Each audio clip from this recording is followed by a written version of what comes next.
Okay, હરે Krishna everyone, સ્વાગત છે તમારું બધાનું ઇસ્કોન મેંગલુરુ શ્રી શ્રી રાધા ગોવિંદ ટેમ્પલ નંતુર તરફથી.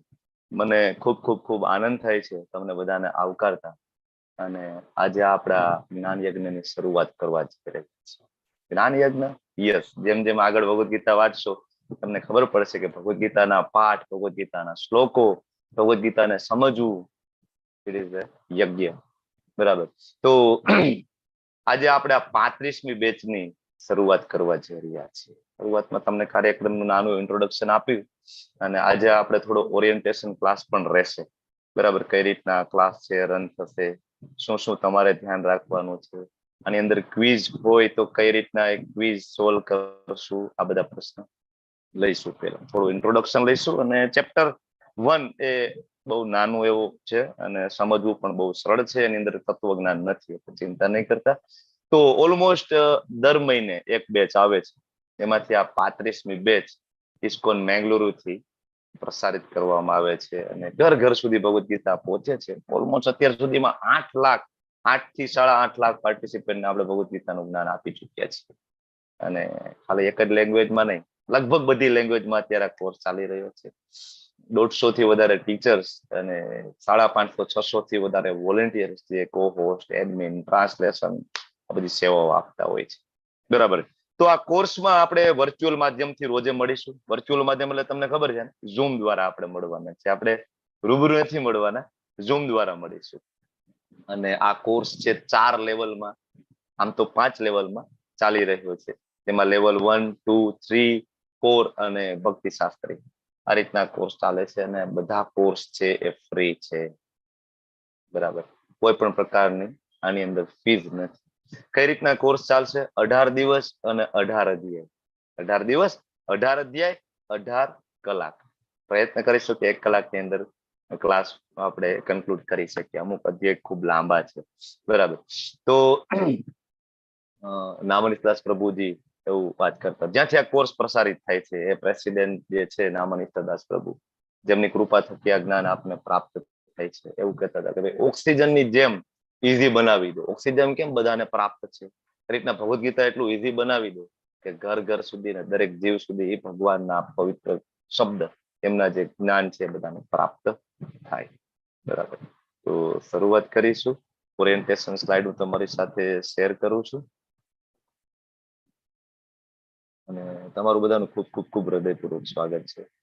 અને આ જે તમે નિર્ણય લીધો છે ભગવદ ગીતા સમજવાનો, એ કોઈ સામાન્ય નિર્ણય નથી. જે લોકો આમાં જૂના પાર્ટિસિપન્ટ છે એને તો ખ્યાલ છે, જે લોકો રિપીટર છે, બરાબર, નવા પાર્ટિસિપન્ટ છે એને પણ આગળ ખબર પડશે કે 7મા અધ્યાયની અંદર ભગવાન 2 શ્લોકની અંદર કે છે કે ભગવદ ગીતા સમજવું એટલે કોઈ સામાન્ય ઘટના નથી. બરાબર, ચર્ચા કરીશું 7મા અધ્યાયમાં વચ્ચે વચ્ચે પણ. તો તમારી સામે સરસ મજાના એક પિક્ચર છે, ફોટો છે, એ આપણું મંદિર મેંગલુરુ, ત્યાંના ભગવાન શ્રી શ્રી રાધા ગોવિંદજી છે. બરાબર, એમના ચરણોમાં વંદન કરી અને આજની આ 35મી બેચની આપણે શરૂઆત કરવા જઈ રહ્યા છીએ.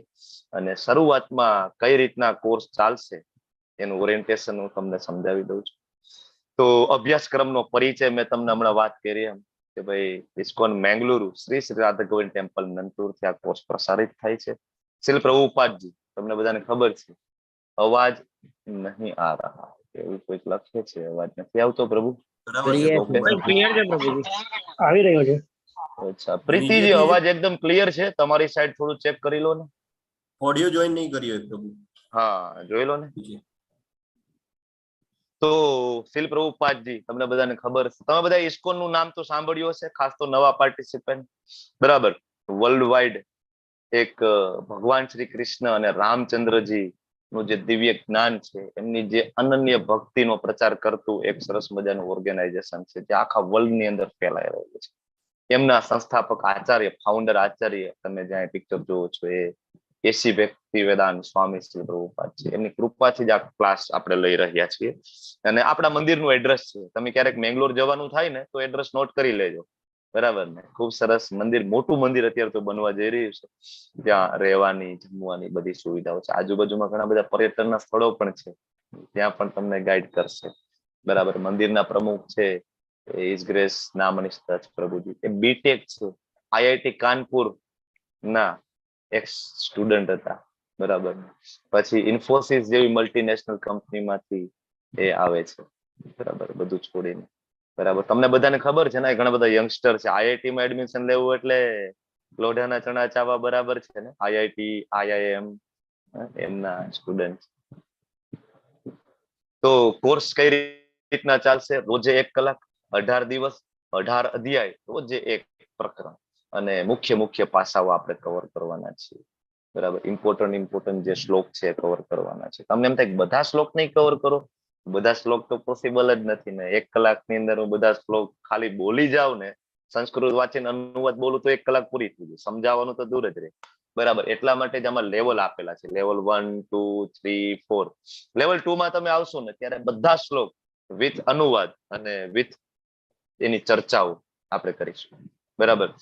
અહીંયા આપણે લેવલ 1 નો જે અભ્યાસક્રમ છે એવા પાર્ટિસિપેટ માટે છે જેને કોઈ દિવસ ભગવદ ગીતા ખોલી જ નથી, જેને ફર્સ્ટ ટાઈમ ભગવદ ગીતા અત્યારે ખોલે છે, સાંભળે છે, એના માટે છે. તો આ લેવલ 1 ખૂબ સરળ છે અને સામે ખૂબ જ મહત્વનું પણ છે, હું તમને કહી દઉં. કારણ કે ખાલી ભગવદ ગીતા નહીં આવે, આમાં શ્રીમદ ભાગવતમ પણ આવશે. ભાગવતમના રેફરન્સ, ભાગવતમના પ્રસંગો, એને અનુસંધાને આપણે ચર્ચા કરવાના છીએ. ખૂબ જ ઇન્ટરેસ્ટિંગ કોર્સ છે લેવલ 1 નો. તમે બધા મારી સાથે બની રહેજો. તો મુખ્ય શ્લોકો હું તમને એટલી ગેરંટી આપું કે 18 અધ્યાય અને લેવલ 1 તમે ક્લિયર કરો તો તમને એ ખબર પડી જાય કયા અધ્યાયની અંદર શું છે. તમને એ પણ ખબર પડશે કે ભગવદ ગીતાનો સાર શું છે. તમને એ પણ ખબર પડશે કે ભગવદ ગીતાને જીવનમાં કઈ રીતના એપ્લાય કરવાની છે, બરાબર. આ મારી ગેરંટી છે તમને. તો મુખ્ય પાસાઓ કવર કરીશું અને ક્લાસ પૂરો થઈએ આપણે ક્વેશ્ચન આન્સર આવશે. તમને કઈ અધ્યાય રિલેટેડ પ્રશ્ન હોય તો પણ પૂછી શકો છો. બીજા કોઈ પણ પ્રશ્ન હોય, નથી સમજાતા, મતલબ આધ્યાત્મિક પ્રશ્ન હોવા જોઈએ, નથી સમજાતા, તો તમે આ ચર્ચા કરી શકો છો. આપણે પ્રયત્ન કરીશું એનું સમાધાન કરવાનું. અને રોજે રોજ ક્વિઝ આપવાની રહેશે તમારે. એક અધ્યાય પૂરો થઈએ તમારા, તમે બધા વોટ્સએપ ગ્રુપમાં છો ને, વોટ્સએપ ગ્રુપની અંદર એક લિંક આવશે. એ લિંક ઉપર જવાનું, રજીસ્ટર કરાવવાનું, ઈમેલ આઈડી નાખવાનું છે, તમારું નામ અને તમારું રજીસ્ટ્રેશન થશે. અને પછી તમે ત્યાં જઈને રોજે રોજની ક્વિઝ આપશો. અને બહુ સરળ છે ક્વિઝ, બરાબર. ABCD કોણ બનેગા કરોડપતિની જેમ સિલેક્ટ કરી લેવાનું અને અગણિત પ્રયત્ન આપી શકાય છે. એવું નથી, બરાબર, કે એક વખતમાં ના આવડ્યું તો ફેલ. આમાં કઈ પાસ કે ફેલ નું છે ને, એટલે એ કઈ ચિંતા કરવાની જરૂર નથી. તો આગળ હવે અભ્યાસક્રમ તો ફ્રી છે, મેં તમને વાત કરી. એનું માઇક ચાલુ હોય ને પ્લીઝ બંધ કરી દેજો. જે લોકો હમણાં જોઈન થયા છે, જય પટેલજી છે, અલ્પા વિક્રમ ગોર માતાજી છે, અંકિતા ભટ્ટજી છે, બાપુ શ્રી અમરસિંહજી બેલાજી, આ બધાનું ખૂબ ખૂબ ખૂબ હૃદયપૂર્વક સ્વાગત કરું છું. વેલકમ. ડોક્ટર દીપ્તિ પંડ્યાજી, વેલકમ. તમને કોસ્ટ બનાવું છું. મને ખૂબ આનંદ થાય છે તમને ફરીથી જોતા, રિપીટ વારંવાર level 1. Yes, Lalit Kumar Ved Prabhu, thank you so much for joining. Mahesh કાપડિયાજી, થેન્ક યુ. મૌલીજી, થેન્ક યુ. હરે કૃષ્ણ પ્રભુજી, હરે કૃષ્ણ. હરે કૃષ્ણ એવરી. યસ, વિલાસ પ્રભુ, thank you so much for joining. હરે કૃષ્ણ પ્રભુજી, દંડવત પ્રણામ. હરે કૃષ્ણ. તમે બધા મારા પ્રેરણાના સ્ત્રોત છો. હરે કૃષ્ણ. Thank you. પેલા દિવસે તમે મારો ઉત્સાહ ખરેખર વધારો છો. પ્રભુજી, તમે વ્યસન જ એવું નાખ્યું છે, બેસી નથી શકાય એવું તોય ઈચ્છા થાય છે. Very well. શીલ પ્રભુપાદજીની કૃપા છે, રાધા ગોવિંદજીની કૃપા છે તમારા ઉપર. તો બીજા પોઈન્ટ ઉપર ચર્ચા કરીએ આપણે. ગંભીર અભ્યાસક્રમ માટે પુસ્તક જરૂર. જો ભાઈ, આ કોર્સ તો ફ્રી છે, કોઈ ચાર્જ છે નહીં. તમે આવો રૂમ પર 1 કલાક પીપીટી રન થશે, હું સમજાવવાની કોશિશ કરીશ, બરાબર. પણ ખરેખર ગંભીર અભ્યાસક્રમ કરવો ને ખરેખર ભગવદ ગીતા સમજવી હોય તો એના માટે ભગવદ ગીતા યથારૂપ એક પરચેસ કરી લો. હા, મારા હાથમાં છે, બરાબર ને. શીલ પ્રભુપાદની ભગવદ ગીતા યથારૂપ. તમને બધાને પ્રશ્ન એમ થાય કે આજ ભગવદ ગીતા કેમ ભાઈ, અમારી પાસે બીજી ભગવદ ગીતા છે, ના ચાલે. તો આપણે પરંપરાની ચોથા અધ્યાયની શરૂઆતમાં ચર્ચા કરવાના છીએ કે પરંપરામાંથી જ જ્ઞાન પ્રાપ્ત કરવું બહુ મહત્વનું છે. 4 પરંપરા ભગવાને પદ્મ પુરાણમાં આપેલી છે. એમાંની આપણી જે પરંપરા છે બ્રહ્મ, મધ્વ, ગૌડીય, વૈષ્ણવ સંપ્રદાય, આપણે એમાંથી આવે. તમે બધા ઇસ્કોન નું નામ સાંભળ્યું હશે, પણ આ નામ નહીં સાંભળ્યું. બ્રહ્મ, મધ્વ, ગૌડીય, વૈષ્ણવ સંપ્રદાય, આ આખું નામ છે. ઇસ્કોન જે સંપ્રદાયમાંથી આવે છે, બરાબર. તો ભગવદ ગીતા વસાવી લો. તમને બધાને ગર્વ થશે કે ઇસ્કોનની જે ભગવદ ગીતા યથારૂપ છે, આખા વિશ્વની અંદર સૌથી વધારે વેચાતી, વંચાતી અને યુનિવર્સિટીઓમાં ભણાવાતી એઝ અ સિલેબસ. આટલું તો બાઇબલ પણ નહીં અને આટલું તો કુરાન પણ નહીં, નથી વેચાણ વાત સુધી. એટલે આપણી ભગવદ ગીતા યથારૂપ વેચાય છે ને વંચાય છે. બરાબર ને? એઝ એ હિન્દુ આપણે ખૂબ ગર્વ થાય છે સનાતન. તો પ્લીઝ તમે બધા બુક પરચેસ કરી લેજો. અને જો તમારે કદાચ હાર્ડ કોપી ના પરચેસ કરવી હોય તો તમારી સામે એક લિંક છે, ત્યાં જઈને તમે soft copy I can't hear, ઉપાસનાજી એમ લખે છે, આઈ કાન્ટ હિયર. બધાને અવાજ આવે છે ને? હા પ્રભુ, ક્લિયર છે. ઉપાસનાજી તમારા સાઈડ થી થોડું ચેક કરો ને. પ્રભુજી એક બધાને વિનંતી કરી દો કે જે ઝૂમ માં છે ને ટચ કરે સ્ક્રીન પર, એટલે નીચે ડાબી બાજુ એક મ્યુટ લખેલું બટન આવશે, તેના પર ક્લિક કરશે ને એટલે વાઈફાઈ ઓર સેલ્યુલર ડેટા લખેલું આવે, એને પર ટચ કરશે તો બધા જોઈન થઈ જશે. જેને વોઇસ નથી આવતો ને એને, એ ખાલી ઓનલી વિડીયો થી જોઈન થયેલા છે, એ લોકોને વોઇસ નહીં આવતો હોય. જે લોકોને ઘણા ટાઈમ બધા જોઈન કરે છે ને, અને છતાંય ખ્યાલ ના આવે તો એ રીજોઈન કરે, તો એમાં પહેલા જે ઓપ્શન આવશે તો તરત જ એના પર ક્લિક કરવાથી જોઈન થઈ જવાશે અને વોઇસ પણ આવશે. ઓકે, તો જોઈ લેજો બધા. અને છતાં પણ કઈ ઇસ્યુ હોય તો તમે ચેટ આ બોક્સમાં પ્રોબ્લેમ મેસેજ ખાસ મૂકી દો. કરીને હા, હેમાક્ષી માતાને પણ આવતો હશે, પ્રીતિ માતાજીને તો આવે જ છે, અને વિજય જે કરીને કોઈ જોઈન થયું છે હમણાં, વિજય પ્રભુજી, એમને પણ આવતું હશે, કેમ કે એમાં ખાલી એમના ઓડિયો જ નથી. વિડીયો. હાજી, હેમાક્ષીજી, પ્રીતિજી, વિજયજી, તમારો ઓડિયો જ નથી, તમે ખાલી વિડીયો થી જોઈન થયા છો.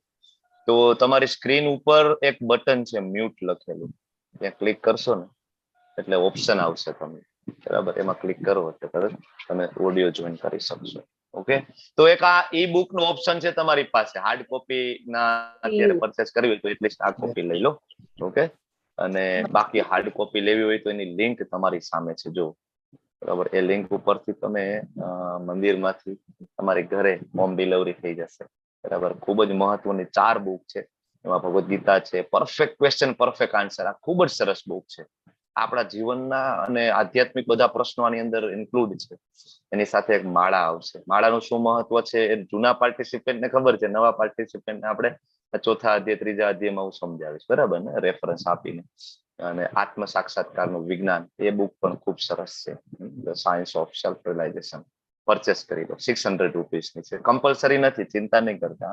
આગળ હવે આપણે બધા વોટ્સએપ થી જોઈન થવાના છીએ, તો થોડા રૂલ્સ એન્ડ રેગ્યુલેશન આપણે ફોલો કરવા પડશે, કારણ કે વોટ્સએપ ની અંદર આપણે બધા જોઈન થયા, એની અંદર ગ્રુપ બન્યું, ગ્રુપમાં બધા માતાજી હોય, લેડીઝ હોય, પ્રભુજી, બધાના મોબાઈલ નંબર પણ આવે, તો બધાની પ્રાઇવેસી નો આદર કરવો એ ખૂબ જ જરૂરી છે, ખૂબ જ જરૂરી છે. એવું નહીં કે આપણે એમાંથી કોઈના નંબર લઈએ ને પછી આપણે, ઘણી વાર એવું બને, કારણ કે મોટું ગ્રુપ હોય ને તો આપણને એમ થાય કે આપણે આપણો બિઝનેસ નો પ્રચાર કરીએ, તો આપણે ત્યાંથી બધા નંબર સિલેક્ટ કરીએ ને પછી 1 to 1 મેસેજ મૂકી દઈએ કે અમે આ કામ કરીએ છીએ, પણ એ કરવાનું નથી. પ્લીઝ તમારે કોઈ પણ પાર્ટિસિપેન્ટને પર્સનલી કોન્ટેક્ટ કરવાનો નથી, અંગત કોઈ પણ પ્રકારના મેસેજ કરવાના નથી. તમને કોર્સ રિલેટેડ કઈ પણ પ્રશ્ન હોય, ના સમજાતું હોય, કઈ પણ પ્રશ્ન હોય, તમે ડિરેક્ટલી મને કોલ કરી શકો છો.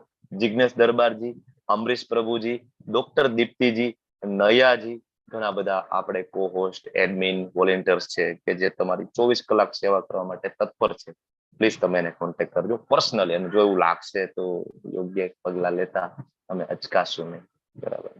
અને આગળ ટીચર અને એડમિન નો પરિચય, તો as a teacher, as a preacher, મારું નામ doctor Jignesh Koshiya, by profession anorectal surgeon and assistant professor, અને ગુજરાતથી હું આવું છું, રાજકોટ જિલ્લાથી બિલોંગ કરું છું, અને છેલ્લા 2-2.5 વર્ષથી ઇસ્કોન સાથે જોડાયેલો છું. છેલ્લા 1.5 વર્ષથી એઝ એ ટીચર તરીકેની સેવાઓ આપવાની કોશિશ કરી રહ્યો છું શ્રી શ્રી રાધા ગોવિંદજીના ચરણોમાં, અને તમારી બધાની સેવાઓ પ્રાપ્ત કરવાની કોશિશ કરી રહ્યો છું, કૃપા પ્રાપ્ત કરવાની કોશિશ કરી રહ્યો છું. અને આપણી સાથે આપણા એડમિન અમરીશજી જોડાઈ ચુકેલા છે. યસ અમરીશજી, please introduce yourself. Hare Krishna સર્વને. મારું નામ અમરીશ પટેલ છે. હું તારાપુર, આણંદ જિલ્લાના તારાપુર ગામથી બિલોંગ કરું છું, અને છેલ્લા લગભગ 1.5 વર્ષ પ્લસ થી જોડાયેલો છું આ કાર્યમાં, અને દરેક ગ્રુપમાં લગભગ એડમિન કોર્સ તરીકે હું છું જ. એટલે તમે કોઈ પણ ગમે ત્યારે 24/7 મારો કોન્ટેક્ટ કરવા અચકાશો નહીં. તમારે કંઈ પણ મુશ્કેલી પડે વિઝા આપવામાં, કે રજીસ્ટ્રેશન ના થતું હોય, કે જોઈનિંગ ના થતું હોય, કે લિંક પ્રોપર ના મળતી હોય, તો તમે મારો કોન્ટેક્ટ કરી શકો છો. હરે કૃષ્ણ. થેન્ક યુ પ્રભુ. ધેન જિગ્નેશ દરબારજી. હરે કૃષ્ણ સર્વને. હરે કૃષ્ણ પ્રભુજી. મારું નામ જિગ્નેશ દરબાર છે. અરે બાય પ્રોફેશન હું મિકેનિકલ એન્જિનિયર છું. સુરતથી બિલોંગ કરું છું અને ઇસ્કોન બેંગલુરુથી 1.25 વર્ષ જેવું થયું મને. હું એસોસિએટેડ છું અને હાલ લેવલ 1, 2, 3, 4 માં એઝ અ સ્ટુડન્ટ હું જોઈન કરું છું અને સેવા તરીકે લેવલ 1, લેવલ 2 માં પોસ્ટ એડમિન ની સેવા પણ આપું છું. તો જેમ અમરીશ પ્રભુએ કીધું, કોઈને ટેકનિકલ ઇસ્યુ હોય, એ પણ ક્વિઝ નથી થતી કે લોગિન નથી થતું કે બીજું કંઈ પણ, તો અમારો નંબર ચેટ બોક્સમાં આપું છું, તો કોઈ પણ ટાઈમે તમે કોન્ટેક્ટ કરી શકો છો. Hare Krishna. Hare Krishna. Thank you Prabhu. And doctor Deepti પંડ્યાજી, please unmute yourself if possible. Hare Krishna Prabhuji. Hare Today I am in Krishna. traveling, so video off છે. મારું નામ ડોક્ટર દીપ્તિ પંડ્યા છે અને હું ઇસ્કોન બેંગલુરુ સાથે 2 વર્ષથી જોડાયેલી છું અને ગ્રુપમાં એડમિન હોસ્ટ તરીકેની સેવા આપું છું. તો મારાથી બનતી એવી ટ્રાય કરીશ કે તમારા લોકોને કંઈક ક્વેશ્ચન હોય તો તમે ગમે ત્યારે કોન્ટેક્ટ કરો મારો, હું એનું સોલ્યુશન મેળવી શકું જો મારાથી થઈ શકશે તો. નહીતર આપણે ઉપર હોય છે બધા ટીચરો અને આચાર્ય, તો એમની પણ આપણે હેલ્પ લઈ શકીએ છીએ. હરે Krishna. Yes, thank you all. તો આગળ આપણે પાર્ટિસિપેન્ટ નો અનુભવ જાણવાનો છે. ટીચર ને તો આપણે ઇન્ટ્રોડક્શન લીધું, પણ ઓલરેડી આમાં જે જૂના પાર્ટિસિપેન્ટ, એવા 2 પાર્ટિસિપેન્ટ તમે હેન્ડરેસ કરો કે જે તમે તમારો અનુભવ મને 2 મિનિટમાં શેર કરવાનો છે, જે બીજાને પ્રેરણાદાયી બને કે તમારા જીવનમાં શું પરિવર્તન આવ્યું, તમને કોર્સ કેવો લાગે છે, આ તમારે કહેવાનું છે. જૂના પાર્ટિસિપેન્ટ હેન્ડરેસ કરો પ્લીઝ. ઓકે, એક તો બાપુ. ચલો બાપુ કન્ટિન્યુ કરો, પછી આપણે બીજા પાર્ટિસિપેન્ટ ને પૂછીએ. બાપુ શ્રી અમરસિંહ, યસ પ્લીઝ. હરે કૃષ્ણ પ્રભુજી. મારું નામ અમરસિંહ બિહોલા છે. હું ગાંધીનગર રહું છું. હવે અત્યારે તો હું રિટાયર છું, પણ આ જ્યારે ભગવદ્ ગીતામાં જોઈન છે ને, ત્યારે મારો જન્મ છે એવું લાગે છે મને. કારણ કે એનું જ્ઞાન જેટલું લઉં ને એટલું ઓછું પડે છે પ્રભુજી. કારણ કે આ જે વચ્ચે ગેપ પડે છે ને ક્લાસની, એમાં ઈચ્છા એવી થાય છે કે કેમ ગેપ પડે છે. બીજું કે ભગવદ્ ગીતામાં તો બધા જ પ્રશ્નોનું સોલ્યુશન છે. અત્યારે હું વાંચવાની ચાલુ કરી છે, લગભગ 10 અધ્યાય સુધી આવ્યો છું. ધીરે ધીરે બધા ક્લાસ હું જોઈન કરું છું મોટા ભાગે. આપણા જે ભગવતી ભક્તિ વૃક્ષ છે, પછી અને હું L1 અને L2 કરી ચૂક્યો છું અને L3 માં છું. IDC માટે મેં કોર્સ ચાલુ કર્યો હતો, કાલે જ પૂરો થયો છે. હરે કૃષ્ણ પ્રભુજી. હરે કૃષ્ણ. ખૂબ સરસ એમની સાધના છે અને ખૂબ સરસ રેગ્યુલર જોઈન કરે છે. Yes, thank you Prabhu. And Urmila માતાજી, please unmute yourself. Hare Krishna પ્રભુજી. હરે કૃષ્ણ. ઉર્મિલા, હું પાલીતાણાથી છું અને મને આમ તો પહેલેથી જ 8મું ભણતી ત્યારથી ભગવદ્ ગીતા વાંચતી. મારા મમ્મી ઘરે ફરજિયાત કરાવતા અમને, એટલે ગુજરાતીમાં વાંચતી, પણ શ્લોકો સાથે નહોતી ખબર. એટલે અમારા કિરણજી પછી મને કીધું કે ક્લાસ જોઈન કરી એટલે તને બધું આમ સમજાશે. અમુક એ અધ્યાય છે ક્ષેત્રજ્ઞ, એ મને નહોતો સમજાતો. તો આ ક્લાસમાં બહુ મજા આવે છે ખરેખર. હરે કૃષ્ણ તમે માતાજી, થેન્ક સારી યુ. રીતે સમજાવો છો ધર્મેશ પ્રભુને, તમે દીપ્તિ યસ માતાજી, માતાજી, સરસ. થેન્ક યુ માતાજી. યસ, લલિત કુમાર વેદ પ્રભુ, please unmute yourself. Hare Krishna પ્રભુજી. હરે કૃષ્ણ. 20મી વખત કરું છું પ્રભુજી. પહેલી વખત જોઈન્ટ કર્યું ત્યારે કઈ સમજાતું જ નહોતું. એમ લાગે કે કઈ યાદ નથી રહેતું અને સમજાતું નથી. એટલે 6 અધ્યાય પછી મેં ધર્મેશ પ્રભુને મેસેજ કર્યો, પ્રભુજી કાંઈ સમજાતું નથી, કાંઈ યાદ રહેતું નથી. અને વિડીયો મારો ઓન હોય એટલે ક્વેશ્ચન તો આવે જ. મને વિડીયો ઓન રાખવાની જ આદત છે. તો અત્યારે મારી પરિસ્થિતિ ઓલી છે એટલે. તો પછી પ્રભુજીએ કીધું કે તમે એમને જોડાઈ રહ્યો, બધું સરખું થઈ જશે. અને આજ 20મી વખત કરું છું. ક્યારેય છોડવાનું મન નથી થતું, ગમે તેવી પરિસ્થિતિ હોય. હોસ્પિટલમાં હોય છે ને ત્યારે પણ એમ થાય કે ક્લાસ નથી છોડવો. એમ એટલી બધી ઓલી છે. અને શું કરવું જોઈએ ને શું ન કરવું જોઈએ, કદાચ આપણાથી ગુસ્સો થઈ જાય પણ આપણને એમ ખબર પડે કે આ તો નથી કરવાનું.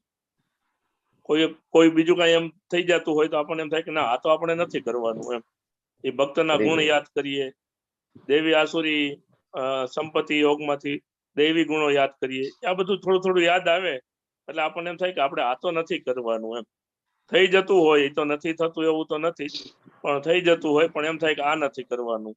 એટલે ઘણો બધો ફાયદો થાય છે જીવનમાં. ગમે તેવી પરિસ્થિતિ આવે તો એમ થાય કે આ તો મારા કર્મોના કારણે આવી છે, અને આ આવે એમાં કઈ વાંધો નહીં, બીજા કરતા ઓછી આવી છે, એવું મનની અંદર થાય છે. પ્રભુજી, હરે કૃષ્ણ, ખૂબ જ લાભ થયો છે. હરી બોલ પ્રભુ, હરી બોલ. Thank you. આમ તો બહુ બધા પાર્ટિસિપન્ટ છે, પણ આ લલિત કુમાર વેદ પ્રભુ તમે જોયું ને 20 બેચ થી કન્ટિન્યુ, અને એવું નથી એમની કન્ડિશન બહુ ખરાબ છે, એમની શારીરિક બહુ પ્રોબ્લેમો છે પ્રભુજી. મને વચ્ચે રિપોર્ટ પણ શેર કર્યા હતા, કઈ ને કઈ બીમારીઓમાંથી દર 2-3 મહિને કઈ ને કઈ રિપોર્ટ, કઈ ને કઈ નાની એવી પ્રોસિજર માંથી પસાર થઈ રહ્યા છે. ઇવન હોસ્પિટલાઇઝ વારંવાર થવું પડે છે, પણ છતાં તમે એનો ઉત્સાહ જો ભગવદ ગીતા બરાબર શીખી અને જીવનમાં ઉતારવાની કોશિશ કરી રહ્યા છે. Yes, thank you all participant. અને હજી બહુ બધા પાર્ટિસિપન્ટ છે, જો આપણે બધાનો અનુભવ લઈશું તો આજે ક્લાસ એમ જ પૂરો થઈ જશે. ઘણા બધા રિપીટર્સ છે, આઈ નો ધેટ. ઓકે, હવે ઝૂમ ક્લાસના નિયમો વિશે આપણે થોડી ચર્ચા કરી લઈએ. તો ક્લાસમાં તમે આવો તો પોસિબલ હોય ત્યાં સુધી વિડીયો ઓન રાખીને જોડાવાની કોશિશ કરો. વિડીયો ઓન રાખીને જોડાવાનો ફાયદો એ છે કે હું તમને અહીંથી જોઈ રહ્યો છું, એટલે તમારું ક્લાસમાં ધ્યાન રહેશે. પેલું વિડીયો ઓફ હશે ને એટલે મન છે ને બહુ ચંચળ છે. આગળ ભગવાન ને અર્જુન સ્વયં કહે છે, ભગવાન મન તો બહુ ચંચળ છે, તમે કયો એવું કરી દો, તમે કયો તો વાયુને રોકી દઉં. મન બહુ અઘરું છે. તો વિડીયો ઓન રાખવાથી થોડી મદદ મળે છે આપણને, કે આપણે કોઈ જોવે છે. ક્યારેક જોઈએ ત્યારે આપણે આમ જોતા હોય ને એટેન્ટિવલી થોડું ક્લાસ એટેન્ડ કરવાની કોશિશ કરીએ તો થોડું સરસ સમજાઈ જશે, ઇઝીલી સમજાઈ જશે. અને હા, વિડીયો ઓન રાખવાનું તો યોગ્ય મુદ્રામાં, એવું નહીં કે આપણે સુતા સુતા જોઈએ છીએ એવું, બરાબર. સરસ કપડા પહેર્યા હોય, ભારતીય પોશાક હોય, બરાબર, એમાં હોવા બહુ જરૂરી છે. અને પ્રશ્ન માટે શું અહીંથી હેલ્પ મળશે? કઈ? યસ, હેલ્પ મળશે. પહેલું તો કે પ્રશ્ન તમે હેન્ડ રેસ કરીને ડાયરેક્ટલી પૂછી શકશો. ડિજિટલ હેન્ડ છે, તમને ખબર છે ને, આપણે રિએક્શન નામનો એક ઓપ્શન છે ઝૂમ ની નીચે, તમે જોશો ને રિએક્શન, એના ઉપર ક્લિક કરશો એટલે ત્યાં તરત એક હેન્ડ નો ઓપ્શન આવશે, રેઝ હેન્ડ એવું લખેલું છે. આવું જ છે ને? ત્યાં ક્લિક કરો એટલે તરત મને દેખાશે કે આમનો હેડ, બરાબર, આને કઈક પ્રશ્ન છે. પણ આ છેલ્લે રાખવાનું, ક્લાસ પૂરો થઈ ને પછી તમે એડ્રેસ કરજો, બધા પ્રશ્ન આપણે કરીશું. બીજું તો કે વોટ્સએપ ગ્રુપના શિક્ષક એટલે કે મને, એડમિન ને તમે ડાયરેક્ટ મેસેજ કરી શકશો, ડાયરેક્ટ કોલ કરી શકશો. આ બીજો ઓપ્શન. ત્રીજો ઓપ્શન તો કે આપણી સવારના 6 થી રાતના 12 વાગ્યા સુધીની એક સ્વયંસેવક નો ચેટ સપોર્ટ છે, કે ત્યાં તમે જઈ અને એમને પૂછી શકશો. ચોથો ઓપ્શન આપણી વેબસાઇટ છે, ત્યાં જઈને વેબસાઇટ ફોરમમાં જઈને તમે ક્વેશ્ચન મૂકી શકશો. અને ફાઇનલ ઓપ્શન છે આપણા જે પ્રેસિડેન્ટ છે નામાનીશદાસ પ્રભુજી, ડાયરેક્ટ મેલ કરો namadas@gmail.com. પણ મારી તમને એશ્યોરન્સ છે કે તમારે પહેલા અને બીજા બે જ ઓપ્શનમાં તમારા પ્રશ્નોનું સમાધાન થઈ જશે. તમારે ત્રીજા, ચોથા, પાંચમામાં જવાની જરૂર પડશે નહીં, બરાબર. આગળ વધીએ. ડોનેશન. પ્રભુજી, તમે તો કહેતા હતા અમે કઈ ફીસ નથી લેતા, ડોનેશન ની કેમ વાત કરો છો? પણ આ એકચ્યુઅલી ઘણા બધા સામેથી ડોનેટ કરતા હોય છે. આટલો સરસ જ્ઞાન યજ્ઞ ચાલે છે ને, લગભગ 3.5 વર્ષથી કોર્સ ચાલી રહ્યો છે, તો ઘણા ડોનેટ કરતા હોય. પણ હવે ડોનેશનમાં ધ્યાન રાખવું બહુ જરૂરી છે. મેં તમને હમણાં કીધું એમ કે ભાઈ 8.5 લાખ માણસોને આપણે કવર કર્યા છે આજ સુધી. મતલબ આપણી આ જે લિંક છે, આ વોટ્સએપ ના ગ્રુપ છે, એમાં બહુ બધા પાર્ટિસિપન્ટ ઢગલાબંધ છે. ગ્રુપ એટલા બધા ગ્રુપ છે કે એની અંદર ઘણી વખત તમને બધાને ખબર છે હેકર પણ ઘૂસી જાય, અમુક સ્પામર હેકર ઘૂસી જાય. અને શું કરે એ લોકો? આવું ટાર્ગેટ કરતા હોય કે જ્યાં માસ બહુ બધો માણસો જેમાં જોઈન થતા હોય એ લોકો ટાર્ગેટ કરે અને જોવે કે આટલું સરસ ચાલે છે ને, એટલે એ લોકો શું કરે? પર્સનલ મેસેજ કરે વોટ્સએપમાં અથવા SMS કરે કે ભાઈ તમે ડોનેશન આપો, મંદિરનું નામ ને બધું લખે, બરાબર. અને એમાં બેંક ડિટેલ પણ લખે, પણ બેંકના આંકડામાં થોડા ઘણા ચેન્જીસ કરી અને પોતાના એકાઉન્ટમાં પૈસા પડાવી લે. તો ખાસ તમારે આ ધ્યાન રાખવાનું છે. તમારે કોઈ પણ કઈ ડોનેશન આપવું, અમે લોકો પર્સનલી ક્યારે તમને કોન્ટેક્ટ કરીશું નહીં તો કોલ દ્વારા, નહીં SMS દ્વારા, નહીં વોટ્સએપ દ્વારા. જે કઈ મેસેજ આવશે તમારા વોટ્સએપ ગ્રુપની અંદર આવશે, જેમાં તમે જોઈન થયા છો. પર્સનલી કોઈ દિવસ કોલ કે કઈ આવશે નહીં કે ના તમે ડોનેશન આપો, નેવર. એટલે આ એક ધ્યાન રાખવાનું. કોઈનો આવો મેસેજ આવે તો મને ડાયરેક્ટલી કોન્ટેક્ટ કરજો, સ્ક્રીનશોટ લઈને મને મોકલજો, બરાબર. અને તમને એવું લાગે કે અમારે ડોનેટ કરવું છે તો તમે ધ્યાન રાખજો કે આપણા 2 એકાઉન્ટ છે, એક IDBI અને એક કેનેરા બેંકમાં, બરાબર. તમને ઈચ્છા હોય તો તમે ત્યાં બરાબર, મારો કોન્ટેક્ટ કરીને ત્યાં ડોનેશન આપી શકો છો. બરાબર, હવે આપણી વેબસાઇટ છે સરસ મજાની, ત્યાં વેબસાઇટ ઉપર જઈને તમે વિઝિટ કરી શકો છો આપણે ટેમ્પલ વિશે. એના સિવાય આપણી યુટ્યુબ ચેનલ છે કે જ્યાં આ બધા જ વિડીયો, અત્યારે તમે આ વિડીયો છે એ લાઈવ છે, અને આવા હજારો વિડીયો છે એ આપણી યુટ્યુબ ચેનલમાં છે. એમાં ભાગવતમના પણ છે, બીજા બધા લેક્ચર્સ છે, અલગ અલગ લેંગ્વેજમાં પણ છે. તમારે એમ થાય મારે હિન્દીમાં સાંભળવું છે તો હિન્દીમાં છે, ઇંગ્લિશમાં સાંભળવું ઇંગ્લિશમાં, તુલુમાં, ઉડિયામાં, કન્નડમાં, મરાઠીમાં, જે લેંગ્વેજમાં સાંભળ્યું બધા ત્યાં લેવલ 1, લેવલ 2 ના બધા વિડીયોઝ છે. બરાબર, તો જરૂર આપણી યુટ્યુબ ચેનલને સબસ્ક્રાઇબ કરજો. ફેસબુક નું પેજ છે આપણું, જ્યાં આપણે અલગ અલગ ફેસ્ટિવલ, આવનારી યાત્રાઓ, આપણે યાત્રા પણ કરીએ છીએ. બરાબર, એમના વિશેનું તમને નોલેજ મળશે. અને હવે પ્રશ્ન આવે છે ક્વિઝ નો. ક્વિઝ વિશે તમને છેલ્લે આપણા એડમિન છે સમજાવશે કઈ રીતના રજીસ્ટર કરવા, અને આનો એક વિડીયો બનાવી અને તમારા વોટ્સએપ ગ્રુપમાં મૂકી દેશે કે તમારે કઈ રીતના રજીસ્ટર કરવાનું, કઈ રીતના ક્વિઝ આપવાની. આનો એક સરસ મજાનો શોર્ટ વિડીયો બનાવી અને તમારા વોટ્સએપ ગ્રુપમાં મૂકવામાં આવશે, તમે ચિંતા નહીં કરો. બરાબર, તો તમારે બધા રોજે ક્વિઝ આપવાની છે. હવે મહત્વનું સંકલ્પ લેવાનો છે, કારણ કે આપણે યજ્ઞ કરી રહ્યા છીએ ને, યજ્ઞ કરીએ તો તમે ઘરે યજ્ઞ કરો છો તો બ્રાહ્મણ આવે, પછી બ્રાહ્મણ શું કે ચલો હાથમાં પાણી લો, પછી સંકલ્પ કરાવે. સેમ અહીંયા જ્ઞાન યજ્ઞની આ શરૂઆત બરાબર થઈ રહી છે. તો નાનો એવો સંકલ્પ છે. તમે બધા તમારી જગ્યા મ્યુટ રાખજો. મારી સાથે એડમિન અમરીશ પ્રભુ અથવા તો જિગ્નેશ દરબારજી, જેને બેને અનુકૂળ હોય એ અનમ્યુટ કરે અને મારી પાછળ રિપીટ કરે. તમારે બધા તમારી જગ્યાએ બોલવાનું છે. તમને બધાને એમ થાય અમે બધા ભગવદ ગીતા શીખવા આવે છે, પ્રભુજી તમે શું કરો છો અત્યાર સુધી? પણ આજનો ફર્સ્ટ ડે છે, ઓરિએન્ટેશન, થોડું ઇન્ટ્રોડક્શન તમને ખબર હોવી જોઈએ ને ક્યાંથી આ કોર્સ આવે છે, કેવો કોર્સ છે. આવતીકાલથી સ્ટ્રેટ ફોરવર્ડ બીજો અધ્યાય આપણે લેવાના છે, ચિંતા ન કરતા. અને આજે પણ પેલો અધ્યાય સરસ રીતના હું કવર કરાવી દઈશ, મારી ગેરંટી છે, ચિંતા નહીં કરતા. ઓકે, તો યસ, સંકલ્પ લેવડાવું છું, તમે તમારી જગ્યાએ લેજો. હું ભગવદ ગીતાના તમામ 18 દિવસના વર્ગોમાં નિયમિત હાજરી આપવાનો છું. હું શ્રી શ્રી રાધા ગોવિંદા અને શ્રીલ પ્રભુપાદના આશીર્વાદ સાથે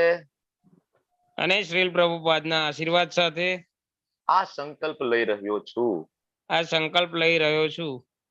3 વખત આપણે હરે કૃષ્ણ મહામંત્ર બોલી અને પછી આપણે આગળ વધીએ. ચલો 2 હાથ ઊંચા કરીએ, પછી હું શીખડાવું, હું તમને સમજાવીશ કે શું કામ હાથ ઊંચા કરવાના છે. હરે કૃષ્ણ હરે કૃષ્ણ હરે હરે હરે રામ રામ રામ હરે હરે, હરે કૃષ્ણ કૃષ્ણ કૃષ્ણ હરે હરે, હરે રામ રામ રામ હરે હરે કૃષ્ણ કૃષ્ણ કૃષ્ણ હરે હરે, હરે રામ રામ રામ હરે હરે. હરે Krishna. Thank you so much. હવે થોડા સામાન્ય પ્રશ્ન તમારા બધાના હશે. બરાબર, હું ટૂંકમાં ફટાફટ લઈ લઉં છું. તમને એમ થાય કે આ કોર્સમાં નોંધણી કરાવી અને મને સવાલ પૂછવાની છૂટ છે તો આની ચર્ચા આગળ થઈ ગઈ. તમે હેન્ડ રેઝ કરો, ડાયરેક્ટલી મેસેજ કરો, કોલ કરો. બીજું, અભ્યાસક્રમ માટે પુસ્તકો ક્યાંથી ખરીદવાના એની લિંક તમને મેં આપી દીધી છે. ના હોય તો ફરીથી તમને ચેટ બોક્સમાં મળી જશે. અને આ 18 દિવસનો કોર્સ પૂરો થાય ને તમને આવું સરસ મજાનું એક સર્ટિફિકેટ પ્રાપ્ત થવાનું છે. સર્ટિફિકેટ દ્વારા તમે આગળના કોર્સમાં એન્ટ્રી લઈ શકશો, જે લેવલ 2 છે. લેવલ 2 માં ડીપ સ્ટડી છે ભગવદ ગીતાનું, જે લોકો આમાં છે લોકોને ખબર હશે. બરાબર, તો પ્રમાણપત્ર મળશે તમને. અને મુશ્કેલીનું સ્તર એક્ઝામનું કેવું રહેશે, મતલબ ક્વિઝનું, તો કે એમાં 100% સ્કોરિંગ થઈ શકે ને એટલું સરળ છે. બરાબર, અને અમર્યાદિત પ્રયત્નો છે, ટ્રાય આપી શકાય છે. તમને બધાને એમ થાય કે ઇન્ટરનેટ ઝૂમ બહુ આવડતું નથી, કોઈ માર્ગદર્શન આપશે તો યસ, એડમિન કો હોસ્ટ ડાયરેક્ટલી મને કોલ કરો, બધા પ્રોબ્લેમ સોલ્વ કરવાની કોશિશ કરશું. તમને એમ થાય કે મેં કોઈ દિવસ આવા કોર્સ કે ભગવદ ગીતા વાંચી જ નથી, મને સમજાઈ જશે ભગવદ ગીતા. યસ, આ ભગવદ ગીતાનું લેવલ 1 કોર્સ એના માટે છે કે જે ફર્સ્ટ ટાઈમ ભગવદ ગીતા હાથમાં લે છે. અને તમને એમ થાય કે હું વચ્ચે છોડી શકું છું, તો મને સંકલ્પ તો લેવડાવી દીધો, હું બંધાઈ ગયો. વચ્ચે મારે છોડવું હોય તો છોડી શકાય કોર્સ. યસ, તમે ગમે ત્યારે આ કોર્સ છોડી શકો છો, પણ વિશ્વાસ રાખજો 18 દિવસ પૂર્ણ થાય એક વખત એટેન્ટિવલી એટલે ધ્યાનપૂર્વક, તો હું તમને ગેરંટી આપું છું કે તમે આ કોર્સ ક્યારેય નહીં છોડી શકો. 18 દિવસ જો તમે મારી સાથે પૂર્ણ કર્યા તો આ કોર્સ તમે ક્યારેય છોડી શકવાના નથી. અને તમારા જીવનમાં જે પરિવર્તન આવશે, આમૂલ પરિવર્તન આવશે. તમારી જે કામ કરવાની ટેકનિક, તમારી જે વિચારવાની ટેકનિક, અત્યારે જે તમે કામ કરો છો એ જ કામ કરવાના છો, પણ એના ઉપરનું ફોકસ એટલું જોરદાર થશે, મારી ગેરંટી છે. બરાબર. તો તમે કઈ પણ ડાઉટ હોય તો મેસેજ કરી શકો છો. હાજરીનો કોઈ માપદંડ છે? લેવલ 1 માં હાજરીનો માપદંડ નથી, આમાં એટેન્ડન્સ નથી. લેવલ 2 માં એટેન્ડન્સ છે, આમાં નથી. પણ રેગ્યુલર જોઈન કરવાની કોશિશ કરજો. નહીતર તમને યુટ્યુબ નો વિડીયો, ઓફલાઈન વિડીયો પણ મળશે. તમે જે ગ્રુપમાં જોઈન થયા છો ને ત્યાં વિડીયો અવેલેબલ થઈ જશે. ક્યારેક એવું થયું કોઈ ગેસ્ટ આવી ગયા, કઈ બિઝનેસ ટૂરમાં બહાર જવાનું થયું, નથી જોઈન થયું, બરાબર, તો ત્યાંથી તમને મળી જશે. તમને એમ થાય કે મારે બધા શ્લોકો યાદ રાખવા છે, તો આ શ્લોકો યાદ રાખવા માટેનો કોર્સ નથી. બીજા બધા બેચીસ ચાલે છે પેરેલલ, મારો કોન્ટેક્ટ કરજો, તો એમાં હું તમને જોઈન કરી દઈશ. ઓકે. તો અને ઘણા બધાને એવું હોય કે ISKCON માં જોડાઈ જાય તો બહુ બધા પ્રતિબંધો આવે, આ કરવાનું, તે નહીં કરવાનું, આ ખાવાનું, તે નહીં ખાવાનું, એવું કઈ છે. લેવલ 1 ની અંદર કોઈ પ્રતિબંધ નથી. ઓકે. હવે આપણે ભક્તિવેદાંત પ્રભુપાદજી વિશે થોડું જાણીશું, અને એની પહેલા આપણે થોડું જાણીશું ભગવદ ગીતાના મહાત્મ્ય વિશે. તમે બધા શંકરાચાર્યનું નામ તો સાંભળ્યું છે, આદિ શંકરાચાર્યજી, શક્તિપીઠો, બરાબર, અલગ અલગ જે મઠ છે, આ વિશે તમે બધું સાંભળ્યું હશે. આપણે સૌરાષ્ટ્રમાં તો એક દ્વારકામાં જ છે, તમે ખ્યાલ હશે તમને. તો આદિ શંકરાચાર્યજી શું કે છે ભગવદ ગીતા વિશે? ગીતા શાસ્ત્રમ ઇદમ પુણ્યમ ય પઠેત પ્રયત પુમાન વિષ્ણુપાદમ અવાપ્નોતિ ભયશોકા વિવર્જિતઃ. ભગવદ ગીતા કેવું સાહિત્ય છે? દેવી સાહિત્ય છે. જો કોઈને ધ્યાનથી વાંચે છે અને એમાં લખેલા ભગવાને આપેલા ઉપદેશો, એના નિયમોનું જો કોઈ પાલન કરે છે, અને પાલન કરીને શું, તો કે ભગવાન વિષ્ણુનો, ભગવાન કૃષ્ણનો જો આશ્રય લે છે, ભય અને ચિંતાથી મુક્ત થઈ જાય. આપણે સવારથી લઈને રાત સુધી ભય અને ચિંતામાં છીએ ને. ફેમિલી, સંબંધો, આર્થિક પરિસ્થિતિ, જોબ, બીમારી, કંઈક ને કંઈક આપણને ટેન્શન છે, તમને મને બધાને. આ બધામાંથી બહાર નીકળવાનો એક જ રસ્તો છે, ભગવદ ગીતાનું શરણ. આગળ કે છે, ગીતા અધ્યયનશીલસ્ય પ્રાણાયામ પરસ્ય ચ નૈવ સંતિ હિ પાપાની પૂર્વજન્મ કૃતાની ચ. જો કોઈ મનુષ્ય નિષ્ઠાપૂર્વક અને ગંભીરતાથી ભગવદ ગીતા વાંચે, જો ભગવદ ગીતાના ક્લાસમાં આવો તો બાજુમાં એક નોટ અને પેન રાખવાનું. હું અહીંથી સમજાવું છું. તમને એવું લાગે પ્રભુજી મારા ને તમારા વિચારો મેચ નથી થતા, મેં તો આવું સાંભળ્યું છે, તરત નોટ ડાઉન કરી લેવાનું બાજુમાં. ક્લાસ પૂરો થાય આપણે ચર્ચા કરીશું, બરાબર. તો બધા ડાઉટ ક્લિયર થવા જોઈએ. ગંભીરતાપૂર્વક અભ્યાસ, એવું નહીં કે ઠીક છે ચલો મૂવી જોતા હોય આ રીતના બેસી જાય, એ રીતના ગંભીરતાપૂર્વક અભ્યાસ કરવાનો અને વાંચવાનો. તો ભગવાનની કૃપાથી ના ભૂતકાળના તમામ દુષ્કૃત્યો એટલે પાપ કર્મો એને અસર નહીં કરે. ભગવદ ગીતા છે ને, જો કોઈ જીવનમાં ઉતારે, પૂર્વજન્મના બધા પાપ કર્મો બળીને ભસ્મ. હવે આગળ કે છે, મલિને મોચનમ પુંસા જલ સ્નાનમ દિને દિને સકૃત ગીતા અમૃત સ્નાનમ સંસાર મલનાશનમ. આપણે રોજ સ્નાન કરીને તો આપણા શરીરને શુદ્ધ કરીએ છીએ, તમે ને હું, બરાબર. જલમાં નિત્ય આપણે સ્વચ્છ કરીએ છીએ. જો ભગવદ ગીતા રૂપી કોઈ પવિત્ર ગંગા જળમાં એક વાર પણ સ્નાન કરે ને, ભૌતિક જીવનની મલિનતાથી સદા માટે મુક્ત થઈ જાય. ખરેખર જો કોઈ ભગવદ ગીતા જીવનમાં ઉતારે તો બધી મલિનતામાંથી દૂર નીકળી જાય. કારણ કે ભગવદ ગીતા ક્યાંથી નીકળી છે? ગીતાસુ ગીતા કર્તવ્યા કિમન્યો શાસ્ત્ર વિસ્તરે યા સ્વયં પદ્મનાભસ્ય મુખ પદ્માદ વિનિસુતા. ભગવદ ગીતા સ્વયં ભગવાનના મુખમાંથી નીકળી છે. આપણે બધા હરિદ્વાર જઈએ છીએ ગંગાજીમાં ડૂબકી મારવા માટે. એ જે ગંગા જે છે, બરાબર, એ ભગવાનના ચરણ કમળમાંથી નીકળી છે. તમને બધાને ખબર હશે, વામન દેવના ચરણ કમળમાંથી, બરાબર, નીકળી છે. અને પછી આપણે ત્યાં સ્નાન કરીને પવિત્ર થાય. તો જે ભગવાનના ચરણ કમળમાંથી નીકળી છે, ગીતાજી આપને આટલા પવિત્ર કરી શકે, તો આ તો ભગવાનના મુખમાંથી નીકળી છે, ભગવાનના શ્રી મુખમાંથી બોલાયેલી ભગવદ ગીતા. તો આપણે કેટલા પવિત્ર થઈ શકીએ. તો અન્ય કોઈ વૈદિક સાહિત્ય વાંચવાની જરૂર નથી. કોણ કે છે? આદિ શંકરાચાર્યજી પોતે કે છે કે બીજા વૈદિક સાહિત્ય વાંચવાની જરૂર નથી. જરૂર છે, પણ એક્ઝેક્ટ આપણી છે ને આયુષ્ય એટલું. આપણે બધા કળિયુગના જીવો છીએ, આપણું આયુષ્ય નથી. આપણે મંદ બુદ્ધિ કહેવાય. કળિયુગના જીવો મંદમતી, મંદ બુદ્ધિ, મંદ આયુષ્ય, શાસ્ત્રમાં લખેલું છે. પહેલા તો આયુષ્ય બહુ વધારે હતું. ઋષિમુનિઓ 10,000 વર્ષ સુધી તપ કરતા, જ્ઞાન મેળવતા. તમારે ખરેખર અત્યારે વેદો વાંચવા હોય તો તમારે પેલા શીખવું પડે પાણીનીનું ગ્રામર. પાણીનીનું ગ્રામર ભણવા માટે 12 વર્ષનો સમય જોઈએ, ખાલી ગ્રામર ભણવા માટે, 12 years. બરાબર પેલાના બ્રાહ્મણો જતા ને કાશી જાય, બરાબર તમે નામ સાંભળ્યું છે, બનારસ જાય, ત્યાં જઈને શું કરે, ગ્રામર શીખે. પેલા ગ્રામર માં એકદમ પાવરફુલ થાય. તમને ખબર છે ને સંસ્કૃત ની અંદર એવું છે કે ઊંચું અને નીચું બે શબ્દના અર્થ જુદા થઈ જાય. તમે ઓમ બોલો અને ઓમ બે શબ્દનો અર્થ જુદો થઈ જાય. બરાબર, તો ખૂબ અઘરું છે.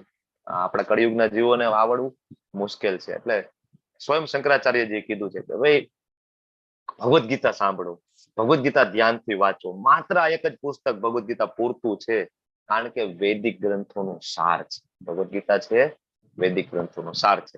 ગંગાનું પાણી પીવે છે, મુક્તિ પ્રાપ્ત કરે છે. મૃત્યુ થાય તો ચમચીથી બધા પીવડાવવા જતા હોય છે ને છેલ્લે, બરાબર ને? શું કામ? તો કે મોક્ષ પ્રાપ્ત થાય, મુક્તિ પ્રાપ્ત થાય. તો ભગવદ ગીતાનું અમૃત પીનારા વિશે શું કહી શકાય? ભગવદ ગીતા મહાભારતનું અમૃત છે અને ભગવાન શ્રી કૃષ્ણ દ્વારા વર્ણવવામાં આવ્યું છે. હવે અહીંયા સરસ મજાનું ઉદાહરણ આપીને સમજાવે છે કે ભગવદ ગીતા જે કેવી છે. સર્વ ઉપનિષદો ગાવો દુગ્ધા ગોપાલ નંદનમ નંદન પાર્થો વત્સ સુધીર ભોક્તા દુગ્ધમ ગીતા અમૃતમહત. કે ભગવદ ગીતા તમામ ઉપનિષદો, સર્વ ઉપનિષદો ગાવો એનો સાર છે. ગાય જેવી છે ભગવદ ગીતા. અને ગ્વાલ બાલા, ગોવાળિયા તરીકે કોણ છે? કૃષ્ણ દોઈ રહ્યા છે, બરાબર. અને સામે અર્જુનજીને મૂકેલા છે વાછરડા તરીકે. તમને ખબર છે, જે લોકોની ઘરે ગાય હશે ને ખબર છે, ગાય દોય સામે વાછરડું રાખે, ગાય દૂધ જાજુ આપે, સરળતાથી આપે.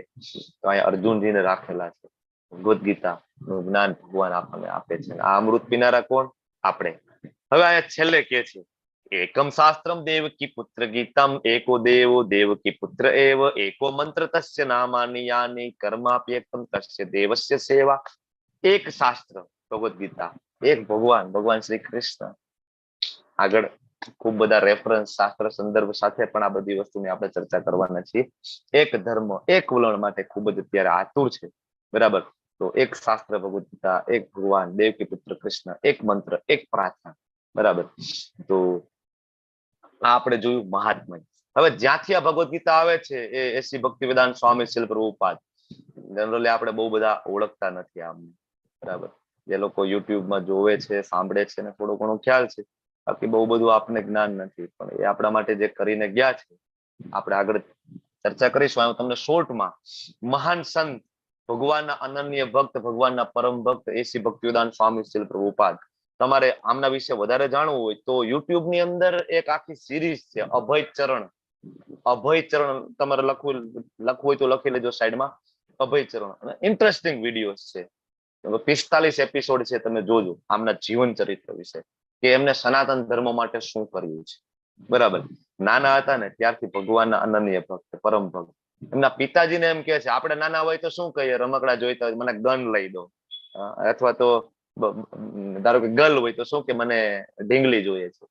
પણ અહીંયા પ્રભુપાદ નાના એવા બાળક હતા, એમ કે છે મારે જગન્નાથજીનો રથ બનાવવો છે, મને રથ બનાવી દો. એમના પિતાજી ગોરમોહન ડે એમને રથ બનાવી દે છે અને રથયાત્રા કાઢે છે, બરાબર. હવે કોને ખબર કે નાના એવા એ અભય નામનો છોકરો આગળ વધીને એસી ભક્તિવેદાંત સ્વામી શ્રી પ્રભુપાદ બનશે. અને આજે આખા વિશ્વની અંદર જગન્નાથ રથયાત્રા નીકળે છે. તમારા સિટીમાં પણ આવી હશે ને, હમણાં રથયાત્રા આવશે, ગયા વર્ષે પણ આવી, દરેક સિટીમાં આવે છે. પેલા રથયાત્રા જોવા માટે જગન્નાથપુરી જવું પડતું. આજે આમની કૃપાથી દરેક સિટી, ઇવન અમેરિકા જાઓ, લોસ એન્જલસમાં જાઓ, ત્યાંય રથયાત્રા નીકળે છે, જાપાનમાં જાઓ ત્યાં નીકળે છે. આમની કૃપા છે. મોટા થાય છે ધીમે ધીમે ભગવાનના પરમ ભક્ત. એક દિવસ એના મિત્ર એમ કે છે કે હાલ ને કોઈ સંત આવ્યા છે ને મળવા જવું છે. હવે આ તો યંગસ્ટર, બરાબર, કોલેજિયન બોય, આપણે બધા શું કહીએ કોઈ મિત્ર, હવે એ તો ઘણા બધા સંત આવતા હોય, ઘણા બધાને મળ્યો છે, એમાં શું મળવાનું, હાલ ને ભાઈ જાય, એમ કરીને લઈ જાય છે એનો મિત્ર, જાય છે. આજે વચ્ચે બેઠા ને એમના ગુરુ મહારાજ છે, ભક્તિ સિદ્ધાંત સરસ્વતી મહારાજ છે, લાયન ગુરુ તરીકે ઓળખાતા હતા, લાયન ગુરુ. એ સમયે, બરાબર, એમની સામે કોઈ ધારો કે માયાવાદી, નિરાકારવાદી રસ્તા બદલાવી નાખતા, એટલા પ્રખર જ્ઞાન. 7 વર્ષે તો એને બધા વેદો ઉપનિષદો કંઠસ્થ કરી દીધા, 7 વર્ષની ઉંમરમાં. ભક્તિ સિદ્ધાંત સરસ્વતી મહારાજે એમને મળે છે અને એમની નજર જયારે અભય ઉપર પડે છે અને એમ કે છે તમારું ઇંગ્લિશ બહુ સારું છે, તમારે આ ભગવદ ગીતા અને ભાગવતમનું જ્ઞાન છે ને એ ભારતની સરહદોને વટી વેસ્ટર્ન કન્ટ્રીઝમાં પણ લઈ જવું જોઈએ. આને જ્ઞાન આટલું ભારત પૂરતું સીમિત ના રાખવું, આદેશ આપે છે. શ્રીલ પ્રભુપાદજી ભારતની અંદર ખૂબ પ્રયત્ન કરે છે. ઘણા બધાને એમ થાય કે ઇસ્કોનની શરૂઆત ફોરેન માંથી છે. ઇસ્કોન એક ફોરેન ઓર્ગેનાઇઝેશન છે. હકીકતે ઇસ્કોનની શરૂઆત છે ઝાંસીમાંથી થઈ, જ્યાં એનું શરૂઆતનું નામ હતું લીગ ઓફ ડિવોટીઝ. બરાબર. હવે શ્રીલ પ્રભુપાદજી એમની પાસે દીક્ષા લે છે, ભારતની અંદર ખૂબ જ પ્રયત્ન કરે છે. લીગ ઓફ ડિવોટીઝ ની ઝાંસીમાં સ્થાપના કરે છે. બેક ટુ કોટેજ નામનું એક મેગેઝિન ભારતની અંદર પ્રસારિત કરે છે. ખૂબ જ મહેનત કરે છે. 35 વર્ષ સુધી ભારતમાં મહેનત કરે છે. સફળતા એટલી નથી મળતી. પછી એમને યાદ આવે છે એમના ગુરુનો આદેશ, જેમને કીધું હતું ને, તું એક વખત વિદેશ જા, અમેરિકા જા. અમેરિકા 70 વર્ષે અમેરિકા જવા માટે નીકળી જાય છે. 70 વર્ષની ઉંમરે. વિચાર કરો, 70 વર્ષે આપણે એક સિટીમાંથી બીજા સિટીમાં જવા માટે વિચારીએ નહીં. એ બધું છોડી સંસારનો ત્યાગ કરી પોતે મોટા ફાર્માસિસ્ટ હતા. વેલ સેટ બિઝનેસ, જોરદાર બિઝનેસ હતો. બરાબર. એવું કહેવાય છે કે જવાહરલાલ નહેરુની મેડિસિન એમની ફાર્મસીમાંથી જતી. એટલા મોટા બિઝનેસમેન હતા. બધું છોડી દે છે ભગવાનની પ્રસન્નતા માટે, અને માત્ર ખિસ્સામાં $8 એટલે એ સમયના 40 રૂપિયા જેવું થતું એ લઈને અમેરિકા જાય, અને રસ્તામાં કાર્ગો શીપમાં જાય છે. કાર્ગો રસ્તામાં 2 હાર્ટ એટેક આવે છે. 2 હાર્ટ એટેક છતાં અમેરિકામાં જાય છે. શરૂઆતમાં 3 વર્ષ અમેરિકામાં બોસ્ટનમાં જઈને ત્યાં થોમ્કિન્સન નામનું એક પાર્ક છે, થોમ્કિન્સન પાર્ક કરીને, ટોમ્સ્કિન્સન. તો ત્યાં બેઠા બેઠા સતત કીર્તન કરે, હરે કૃષ્ણ કૃષ્ણ કૃષ્ણ હરે હરે, હરે રામ રામ રામ હરે હરે, 3 વર્ષ સુધી. હવે ત્યાં એક હિપ્પીઝની આખી મુવમેન્ટ ચાલતી હતી. ત્યાં બધા યંગસ્ટર હતા ને અમેરિકામાં, એ લોકોએ સરકારની સામે બળવો પુકારી દીધો હતો, અને બધા યંગસ્ટર બધા નીકળી ગયા હતા રોડ ઉપર. ખાવાનું ભાન નહીં, કપડા પહેરવાનું ભાન નહીં, ડ્રગ્સ, ચરસ, ગાંજો, સુવાનું જ્યાં મળે ત્યાં સુઈ જાય, શૌચ ક્રિયા ગમે ત્યાં કરેલ, આવા બધા રોડ ઉપર. અને શ્રીલ પ્રભુપાદજી ગાર્ડનમાં ભગવાનનું નામ લે. જેવા ભગવાનના પવિત્ર નામનો જપ એમના રામચંદ્રજીનું નામ, કૃષ્ણજીનું નામ કાનમાં પડ્યું ને આ બધાના, એ બધા આવીને ધીમે ધીમે ગોઠવાતા ગયા બાજુમાં. બરાબર. ધીમે ધીમે ગોઠવાતા ગયા. અને તમે જુઓ આ ફોટોમાં જુઓ છો, આજુબાજુ બધા બેસી ગયા પોતાના ગિટાર ને બધું લઈને, અને એ શ્રીલ પ્રભુપાદજી સાથે કીર્તન કરવા માંડ્યા. અને ભગવાનના નામથી એક સમય એટલા બધા પવિત્ર થયા કે ડ્રગ્સ, આલ્કોહોલ તો ઠીક છે, ડુંગળી લસણ પણ છોડી દીધું, ધોતી, કુર્તો, તિલક. અને શ્રીલ પ્રભુપાદજી છે કે આખા વિશ્વમાં હરિનામ સંકીર્તનનો ફેલાવો કરે છે. રામચંદ્રજી અને ભગવાન શ્રી કૃષ્ણના નામનો ફેલાવો કરે છે. બરાબર.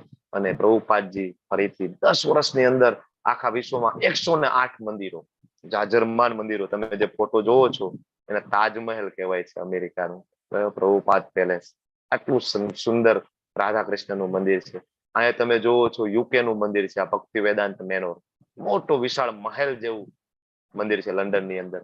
યુક્રેનની અંદર જયારે ફેસ્ટિવલ થાય ને અત્યારે યુક્રેનની અંદર, તો કોઈ હોલ બુક કરાવવો નથી પડતો. કારણ તો કે હોલમાં પબ્લિક સમાય જ નહીં, એટલું પબ્લિક આવે કે એને ખુલ્લામાં જ આ રીતના બધા પ્રોગ્રામો કરવા પડે. યુક્રેનની અંદર, રશિયાની અંદર સેકન્ડ હરે કૃષ્ણ રિલિજિયન તરીકે છે. બરાબર. Second most. સૌથી વધારે રામચંદ્રજી અને કૃષ્ણચંદ્રજીના ભક્તો રશિયામાં છે, યુક્રેનની અંદર છે. તો આવા જો આ સાઉથ આફ્રિકાનું મંદિર છે ડર્બનનું, અને તમને બધાને જાણીને ખૂબ આનંદ થશે કે આખા વિશ્વનું ઇસ્કોનનું જે હેડ છે, ઇસ્કોનનું જે મુખ્ય મથક છે, અને આખા વિશ્વમાં સૌથી મોટું કોઈ મંદિર હોય તો એ શ્રી કૃષ્ણજીનું મંદિર માયાપુરની અંદર બની રહ્યું છે, પશ્ચિમ બંગાળની અંદર. આવતા વર્ષે ઓપનિંગ છે મંદિરનું. વિશ્વનું સૌથી મોટું મંદિર, અને ઇસ્કોનનું વડું મથક ભારતની અંદર છે, માયાપુરમાં છે. તો આપણે હમણાં ચર્ચા કરી કોર્સ ક્યાંથી પ્રસારિત થાય છે. તો આ જે ફોટો છે નામા નિષ્ઠાદાસ પ્રભુજી, IIT ના એલ્યુમની, ઇન્ફોસિસના એક્સ એમ્પ્લોયી. એમના ગુરુ મહારાજ જયા પતાકા સ્વામીજી મહારાજ, અને એમના ગુરુ મહારાજ છે એ SC ભક્તિવેદાંત સ્વામી શ્રીલ પ્રભુપાદ, જેના વિશે હમણાં આપણે માહિતી મેળવી. આ બધું શું કામ જાણવું પડે? તો કે તમે બધા રોજ સવારમાં 8 વાગ્યાથી લઈને 9, 9:30 સુધી મને સમય આપવાનો છે. બરાબર ને? હવે સવારનો 8 વાગ્યાનો સમય એટલે તમને બધાને ખબર છે પીક ટાઈમ કહેવાય. બધાને જોબ ઉપર જવું હોય, બિઝનેસમેન, ગૃહિણીઓ, માતાજીઓને રસોઈ બનાવવાની, બાળકોને સ્કૂલે મોકલવાના, આવો સમય તમે મને આપી રહ્યા છો. તો તમે આશા રાખશો ને કે હું જે આપું એ ઓથેન્ટિક હોવું જોઈએ. એવું નહીં કે મારી ખિસ્સાની વાત આપ, ના મને આવડી ગયું છે હું શીખડાવું, એ નહીં. ભગવાને પોતે કીધું છે એવમ પરંપરા પ્રાપ્તિ, પરંપરા સિવાય આ જ્ઞાન આપવાનું નથી. તો આ પરંપરા સમજવી બહુ જરૂરી છે. અને હવે તમારા બધા માટે પ્રશ્ન છે, તમારે ચેટ બોક્સમાં ટાઈપ કરવાનું છે કે ભગવદ ગીતા એટલે શું. ભગવદ ગીતા એટલે શું? એક અર્થ તો અહીં લખ્યો છે કે ભગવત એટલે ભગવાન અને ગીતા એટલે એના દ્વારા ગવાયેલું ગીત. પણ તમે શું સમજો છો ભગવદ ગીતાને? તમારા મતે એની વ્યાખ્યા શું થાય? તમારે બધા ચેટ બોક્સમાં ટાઈપ કરવાનું છે. આપણને બધાને એમ થવાનું બહુ દુઃખી છું, ભગવાન તમે મારી સાથે વાત નથી કરતા. હે કૃષ્ણ, હે રામચંદ્રજી, કેમ તમે મારી સાથે વાત નથી કરતા? ભગવાને આપણને ભગવદ ગીતા આપેલી છે. ભગવદ ગીતા એ લાઈફ મેન્યુઅલ છે. જો તમે સામાન્ય વસ્તુ કે ખરીદવા જાવ ને, બાળકોનું રમકડું લેવા જાવ ને, એની સાથે એક મેન્યુઅલ આવે. તમે મોબાઈલ લેવા જાવ, ટીવી, કાર, એની સાથે મેન્યુઅલ આવે કે કેમ ઓપરેટ કરવાનું ને એ આવે ને એની અંદર, બરાબર? તો તમને શું લાગે? આટલું મોટું શરીર આપી દીધું છે, બરાબર, કે 60 વર્ષ, 70 વર્ષ, 80 વર્ષ, 90 વર્ષ, 100 વર્ષ સુધી અહીં રહેવાનું છે આ શરીર સાથે.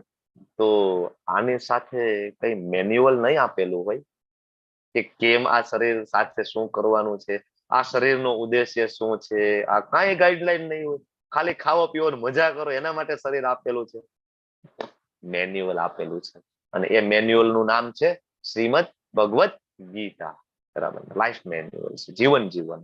હવે તમને બધાને ખબર છે કે ભગવદ ગીતા એ મહાભારતનો ભાગ છે, ભીષ્મ પર્વનો ભાગ છે. અને ભગવદ ગીતા એટલે શું? તો કે અર્જુનજી અને કૃષ્ણજી વચ્ચેનો જે સંવાદ છે એ ભગવદ ગીતા છે. તમને બધાને પ્રશ્ન થાય કે ભાઈ આ શું કામ યથારૂપ એ જ આપણે આમાં પ્રિફર કરીએ છીએ? તો લાઈવ પરંપરામાં આવે છે. લાઈવ જે વાયર પકડીએ ને તો કરંટ આવે, એવી રીતના આ પરંપરામાં આવતી ભગવદ ગીતા છે. વિશાળ પુસ્તક છે. વ્યવસ્થિત અભ્યાસમાં 1 વર્ષ લાગે છે. ખરેખર જે લોકો વાંચે છે બધાને ખબર છે, પહેલી વાર, બીજી વાર, ત્રીજી વાર વાંચવાથી સમજાતું નથી. 9-10 વખત ભગવદ ગીતા આખી વંચાઈ જાય. અને કોઈ ઓથેન્ટિક પરંપરામાંથી આવતા જે અધિકારી પુરુષ પાસેથી આપણે સાંભળીએ, સમજવાની કોશિશ કરીએ તો સમજાય છે, બરાબર? તો વૃક્ષ ઉપરથી ફ્રૂટ તોડવાની 2 પદ્ધતિ છે. એક તો પથ્થર મારો અને ફ્રૂટ નીચે પડે અને કાકરા વાળું ટોચાઈ ગયેલું ફ્રૂટ પ્રાપ્ત થાય. અને બીજો રસ્તો એ છે કે આપણા માટે કોઈ એ વૃક્ષ ઉપર ચડે અને ત્યાંથી વૃક્ષ તોડીને ટોપલીમાં મૂકીને આપે તો સરસ હોય ને, એકદમ મીઠું, ઇન્ટેક, ધૂળ વગરનું, બરાબર, ખરાબ થયા વગરનું. સેમ આને કહેવાય પરંપરા. પરંપરા એટલે શું? આચાર્યો જે હોય, સંપ્રદાયમાં આવતા આચાર્યો છે, એ ભગવદ ગીતા, ભાગવતમ, વેદો, પુરાણો ઉપર રિસર્ચ કરે, સમજવાની કોશિશ કરે અને એ પરંપરા દ્વારા પ્રાપ્ત થાય. તો આપણી પરંપરા છે. અહીંયા તમે જોવો છો પેલો ફોટો, એસી ભક્તિવેદાંત સ્વામી છે પ્રભુપાદ, એમના ગુરુ મહારાજ ભક્તિ સિદ્ધાંત સરસ્વતી મહારાજ, એમના ગુરુ મહારાજ ગોર કિશોરદાસ બાબાજી મહારાજ, એમના ગુરુ મહારાજ ભક્તિ વિનોદ ઠાકુર મહારાજ અને એમના ગુરુ મહારાજ જગન્નાથદાસ બાબાજી મહારાજ. આ આપણી આચાર્ય પરંપરા છે, બરાબર? હવે ભગવદ ગીતામાં 700 શ્લોક છે. એનું અહીં વિભાજન આપેલું છે, જેમાં ભગવાન શ્રી કૃષ્ણજી દ્વારા 574 શ્લોકો બોલાયેલા છે. લખી લેજો, કાલે હું પૂછીશ આ પ્રશ્ન.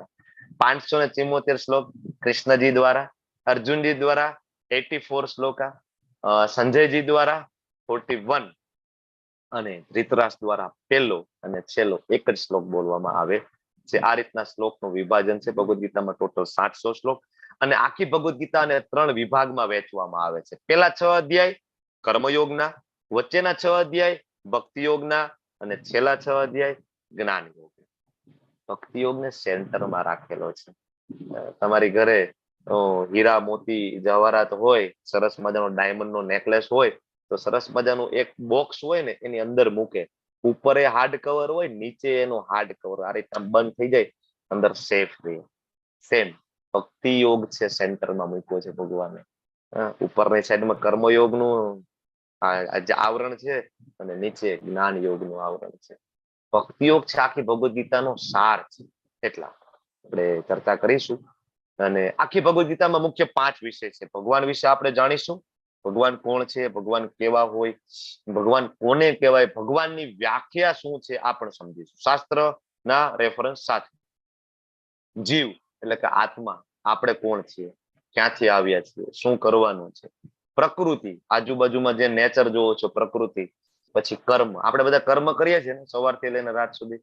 ખરેખર કર્મ કેમ કરવાનું છે ભગવદ ગીતામાંથી સમજવાનું. કરવાનું એ જ છે, ખાલી ચેન્જ કરવાનું છે શું? તો કે એની મેથડ.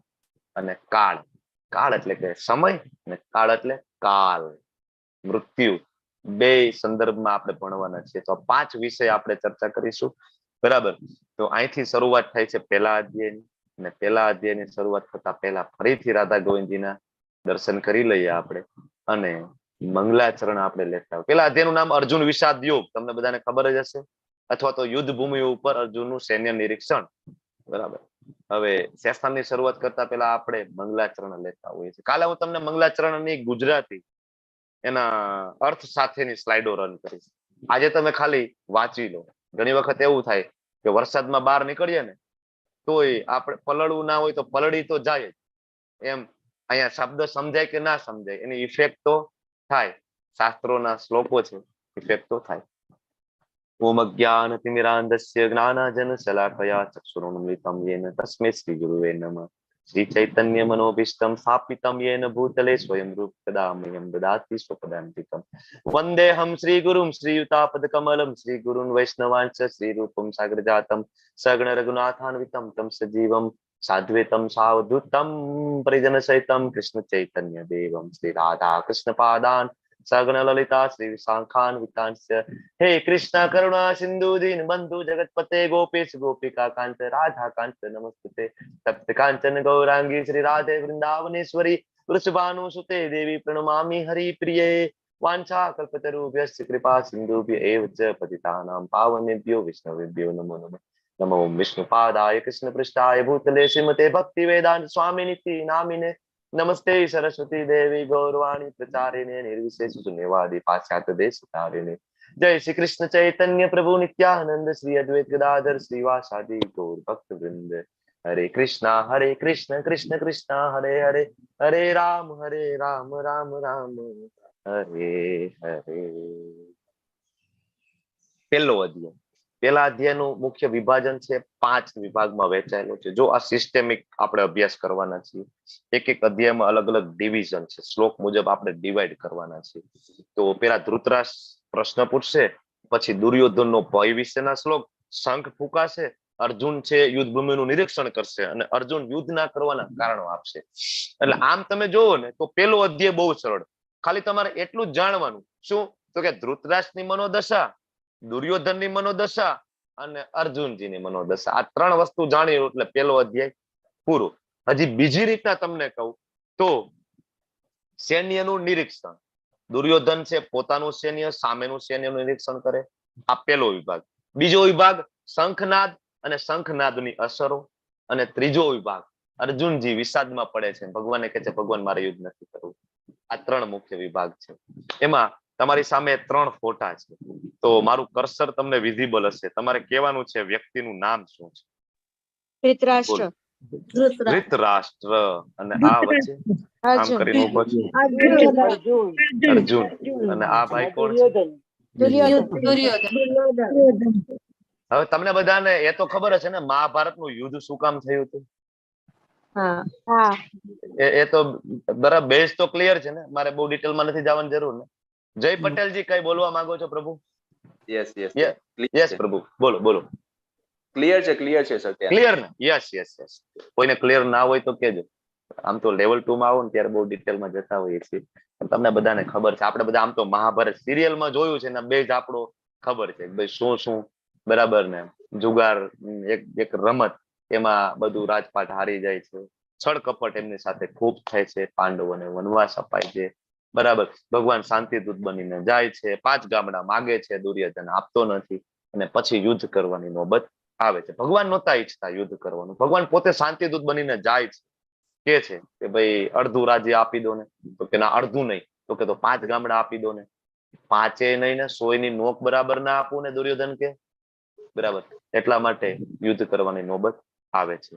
અને જોઈએ પેલા શ્લોકની અંદર ધૃતરાષ્ટ્ર છે પેલો શ્લોક બોલે છે. અને જો આખી ભગવદ ગીતા છે ને એમાં 700 શ્લોક, અને એમાંથી 108 શ્લોક છે ને એ મોસ્ટ ઇમ્પોર્ટન્ટ છે. કેટલા? 108. એનું લિસ્ટ હું તમારી સાથે શેર કરીશ તમારા વોટ્સએપ ગ્રુપમાં. 108 માંથી આ પેલો શ્લોક છે એની અંદર આવે છે. 108 માંનો પેલો શ્લોક છે જે ધૃતરાષ્ટ્ર બોલે છે. ધર્મ ક્ષેત્રે કુરુક્ષેત્રે સમવેતાયુયુત્સવ મામકા પાંડવાશ્ચૈવ કિમ કુર્વત સંજય. ધૃતરાષ્ટ્ર પૂછે છે સંજયને, શું કે છે કે સંજય કુરુક્ષેત્રના તીર્થસ્થાનમાં યુદ્ધની ઈચ્છાથી ભેગા થયા, યુયુત્સવ યુદ્ધની ઈચ્છાથી સમવેતા એકઠા થયેલા મામકા મારા પાંડવાસ્તેવ પાંડવના કિમ કુર્વત શું કર્યું સંજય? હવે યુદ્ધ ભૂમિ ઉપર બધા એકઠા થવાના હોય, શું કરવાના હોય? યુદ્ધ જ કરવાના હોય ને, આમાં તો કઈ ડાઉટ જેવું નથી. પણ આવો પ્રશ્ન શું કામ પૂછે છે? એની પાછળનું કારણ છે. શું? પેલો જ શબ્દ શું કીધું? તો કે ધર્મ ક્ષેત્રે કુરુક્ષેત્રે. ધૃતરાષ્ટ્રને ખબર છે કે આ ધર્મ ક્ષેત્ર છે. શું કામ? તો કે ધર્મ ક્ષેત્ર એટલા માટે કે કુરુના એક મહાન રાજા હતા, એમને ત્યાં તપસ્યા કરેલી અને ઘનઘોર તપસ્યા કરી અને ભગવાન પ્રગટ થયા અને ભગવાને એમને વચન આશીર્વાદ આપેલા હતા, વરદાન આપેલું હતું કે આ જગ્યા ઉપર કોઈ ધર્મની સાઈડમાંથી યજ્ઞ કરશે, દાન કરશે, તપ કરશે, યુદ્ધ કરશે, એનો વિજય થશે. ગેરંટી આપેલી હતી. અને ધૃતરાષ્ટ્રને ખબર પડી કે આ તો જગ્યા એ જ છે, આ તો એ જ જગ્યા છે. કૃષ્ણજીએ જે જગ્યા સિલેક્ટ કરી છે એ તો ધર્મ ક્ષેત્ર છે અને સાથે સાથે કેવું છે? કુરુક્ષેત્ર છે. હવે પૂછે છે કે મારા અને પાંડવના છોકરાએ શું કર્યું? બીજો એક પોઈન્ટ આની અંદર એ છે કે હવે ધૃતરાષ્ટ્ર કાર્યકારી રાજા હતા. રાજા હોય ને એના માટે પ્રજા છે સમાન હોવી જોઈએ. અને બીજું, અહીંયા તો પ્રજા નથી, અહીંયા તો એના ભાઈના પાંડુ રાજાનું મૃત્યુ થયું હતું. તમને ખબર છે ને, જંગલમાં પાંડુ રાજાનું મૃત્યુ થયું અને માતા કુંતીજી પાંચે પાંડવોને લઈ અને ધૃતરાષ્ટ્રના શરણમાં આવે છે. વિચાર કરો, અત્યારે આપણે ભૌતિક જગતમાં છીએ અને આપણો નાનો ભાઈ મૃત્યુ પામે, બરાબર, તો એના બાળકોને આપણે આપણા બાળકોની જેમ જ સાચવીએ ને, એમાં બરાબર. તો આ તો દ્વાપર યુગની વાત છે. ધૃતરાષ્ટ્રે એવું પૂછવું જોઈતું હતું કે યુદ્ધ ભૂમિ ઉપર શું ચાલી રહ્યું છે સંજય? પણ અહીંયા શું પૂછે છે? મારા અને પાંડવના છોકરાએ શું કર્યું? આને શું કહેવાય? પાર્શિયાલિટી, જે આપણે બધા કરીએ છીએ. એટલે ધૃતરાષ્ટ્રનો પહેલો શ્લોક છે. આપણા જેવા માણસોને રિપ્રેઝન્ટ કરે છે. આપણે બધા આજ કરીએ છીએ, મારું મારું મારું, હું હું હું. ધૃતરાષ્ટ્ર, એનું નામ જ ધૃતરાષ્ટ્ર. ધૃત એટલે એક ધૃતનો અર્થ છે દ્યુત. દ્યુત એટલે જુગાર. જુગાર દ્વારા રાષ્ટ્રને પચાવી પાડવું. અને બીજું ધ્રુત એટલે કસીને પકડવું, રાષ્ટ્રને કસીને. પોતે એક તો આંધળો હતો. શાસ્ત્ર મુજબ જોઈએ ને તો આંધળો કોઈ દી રાજા બની શકે નહીં. છતાં પણ એને જન્મથી જ એક ને એક કામ ના, શું? મારું રાજ્ય, મારું રાજ્ય, મારું રાજ્ય, મારું રાજ્ય. અને આ આસક્તિના કારણે પોતાનું તો પતન થયું, પણ એના 100 પુત્રોનું પણ એને પતન કરાવ્યું. શેના માટે? તો કે એક જ વસ્તુ હતી, મારું. આપણે બધા એમાં જ ફસાઈ ગયેલા છીએ, મારું. બરાબર. હવે સરસ અહીંયા ઉદાહરણ છે કે ભાઈ ધૃતરાષ્ટ્રે શું કરવું જોઈએ? તો કે દૂધની અંદર સાકર નાખી અને એના રસગુલ્લા બનાવવા જોઈતા હતા. મતલબ પાંડવો અને કૌરવોની વચ્ચે જે કઈ મતભેદ હતા ને, એ બધાને સુલઝાવવાની કોશિશ કરવી જોઈતી હતી એને. બરાબર. એને એક સરસ મધ્યસ્થી થઈ અને સરસ મજાનો ભાગ પાડી, અથવા તો યુધિષ્ઠિર મહારાજને રાજા ઘોષિત કરવા જોઈએ અને દુર્યોધનને પણ એવું સરસ મજાનું કંઈક રાજ્ય કેવું આપવાની એને કોશિશ કરવી જોઈએ. પણ એને શું કર્યું? નહીં, રાજ્ય તો મારા પુત્ર. હવે દુર્યોધન, યુધિષ્ઠિર મહારાજ મોટા હતા, લાયક પણ હતા, અને યુધિષ્ઠિર મહારાજના પિતા પાંડુ રાજા એ સમ્રાટ હતા. એટલે એમનો પુત્ર એ સમ્રાટ બને, એક તો આ પરંપરા શાસ્ત્ર મુજબ, અને બીજું મોટા છે. તો ખરેખર ધર્મની દ્રષ્ટિએ જોઈએ તો યુધિષ્ઠિર મહારાજ રાજા બનવા જોઈતા હતા, પણ ધૃતરાષ્ટ્રે એવું થવા દીધું નહીં. ઉલટાનું દુર્યોધનની જે યોજનાઓ હતી ને, આ લોકોને બધી હેરાન કરવાની, તમને બધાને ખબર છે વાણાવ્રતનો અગ્નિકાંડ, બધાને બાળીને ભસ્મ કરવાનું, એ બધામાં સાથ સહકાર આપ્યો. ઉલટાનું છુપાવવાની કોશિશ કરી. બરાબર. એટલે એને શું કર્યું? દૂધમાં લીંબુ નીચું હોય ને દૂધને ફાડી નાખવાની કોશિશ કરી. હકીકતે સાકર નાખીને એની મીઠાઈ બનાવી જોઈતી હતી. બરાબર ને? તો ધૃતરાષ્ટ્રને યુદ્ધ ભૂમિને કેવી રીતના જોઈ, ધૃતરાષ્ટ્રના મનમાં શું હતું, એના વિશે આપણે ચર્ચા કરીએ. આપણે હમણાં મેં તમને વાત કરી ને કે 3 વ્યક્તિની મનસ્થિતિની ચર્ચા કરીશું, ધૃતરાષ્ટ્ર, દુર્યોધન અને અર્જુન. તો પેલું ધૃતરાષ્ટ્ર શું વિચારે છે? તો કે કુરુક્ષેત્ર છે, સાથે સાથે ધર્મ ક્ષેત્ર છે. આમાં તો ડાઉટ છે ભાઈ. ખબર જ હતી મારા છોકરા તો અધર્મીઓ છે, ખબર હતી ધૃતરાષ્ટ્રને. મારા દુર્યોધન, દુશાસન બધા કેવા છે? અધર્મીઓ છે. અને આ ધર્મ ક્ષેત્ર જીતવાના ચાન્સ કે ભાઈ અઘરું છે. બરાબર. આમાં કેમ જીતીશું? એટલે પેલું મનમાં શંકા. બીજું ભય. ભય ક્યારે હોય? ક્યારેક ખોટું કરતા હોય ને ત્યારે ભય હોય. અહીંયા ભેદભાવ હતો. બરાબર. ધૃતરાષ્ટ્રના મનમાં ભેદભાવ હતો. અને ભેદભાવ શેના કારણે? આસક્તિના કારણે ભેદભાવ હતો. અને એટલા માટે એનું વલણ કેવું હતું? પક્ષપાતી. હું અને મારું, બસ. હું બીજું કોઈનું વિચારતો નથી. બીજાનું જે થવું હોય એ થાય. અત્યારે કળિયુગમાં પણ આવું જ છે ને. આપણે આપણા બધા બિઝનેસમાં, ધંધામાં, પ્રોફેશનમાં આપણે આવું જ વિચારીએ કે મારું થઈ જવું જોઈએ, હું ગમે એમ કરીને કાળા બજાર કરું, મારું ઘર ભરાઈ જવું જોઈએ, બીજાનું જે થવું હોય એ થાય. બરાબર. તો આ કેવી માનસિકતા છે? ટોટલ મટીરિયલિસ્ટિક માનસિકતા છે, ભૌતિક. બરાબર. આસક્તિ અને સ્નેહ. ધૃતરાષ્ટ્ર, તમારે બધા ચેટ બોક્સમાં ના જવાબ લખતા જવાના છે. તમને આમાં કઈ અલગ સમજાતું હોય તો તમે ચેટ બોક્સમાં ટાઈપ સાથે સાથે કરતા જાઓ. બરાબર. છેલ્લે હું ચેટ બોક્સ વાંચવાનો છું. તો આસક્તિ અને સ્નેહ, જો સ્નેહ હોવો જોઈએ તમને અને મને, પણ આપણા બાળકો પ્રત્યે પ્રેમ હોય. પ્રેમ હોવાનો વાંધો નથી, પણ આસક્તિ છે ને એ અઘરું છે. આસક્તિ એટલે શું? કે બાળક ખોટું કરે ને તો એને છાવરવાનું, સપોર્ટ કરવાનું. બાળક જુગાર રમીને આવે તો એને છાવરવાનું, ના ના બરાબર છે, બરોબર કર્યું છે. બાળક શેરીમાં કોઈકને મારીને આવે તો આપણે કહીએ ના ના બરાબર કર્યું છે, બીજી વાર પણ તું મારજે, એ આવશે તો હું જોઈ લઈશ. આને શું કહેવાય? આસક્તિ. અને સ્નેહ, પ્રેમ કોને કહેવાય? સાચી સલાહ આપવી કે આવું ના કરવું જોઈએ, આમ કરવું જોઈએ, તેમ કરવું જોઈએ. બરાબર, સાચું. તો સ્નેહ. પણ આ આસક્તિના કારણે ધૃતરાષ્ટ્ર ફસાઈ ગયા છે. બરાબર.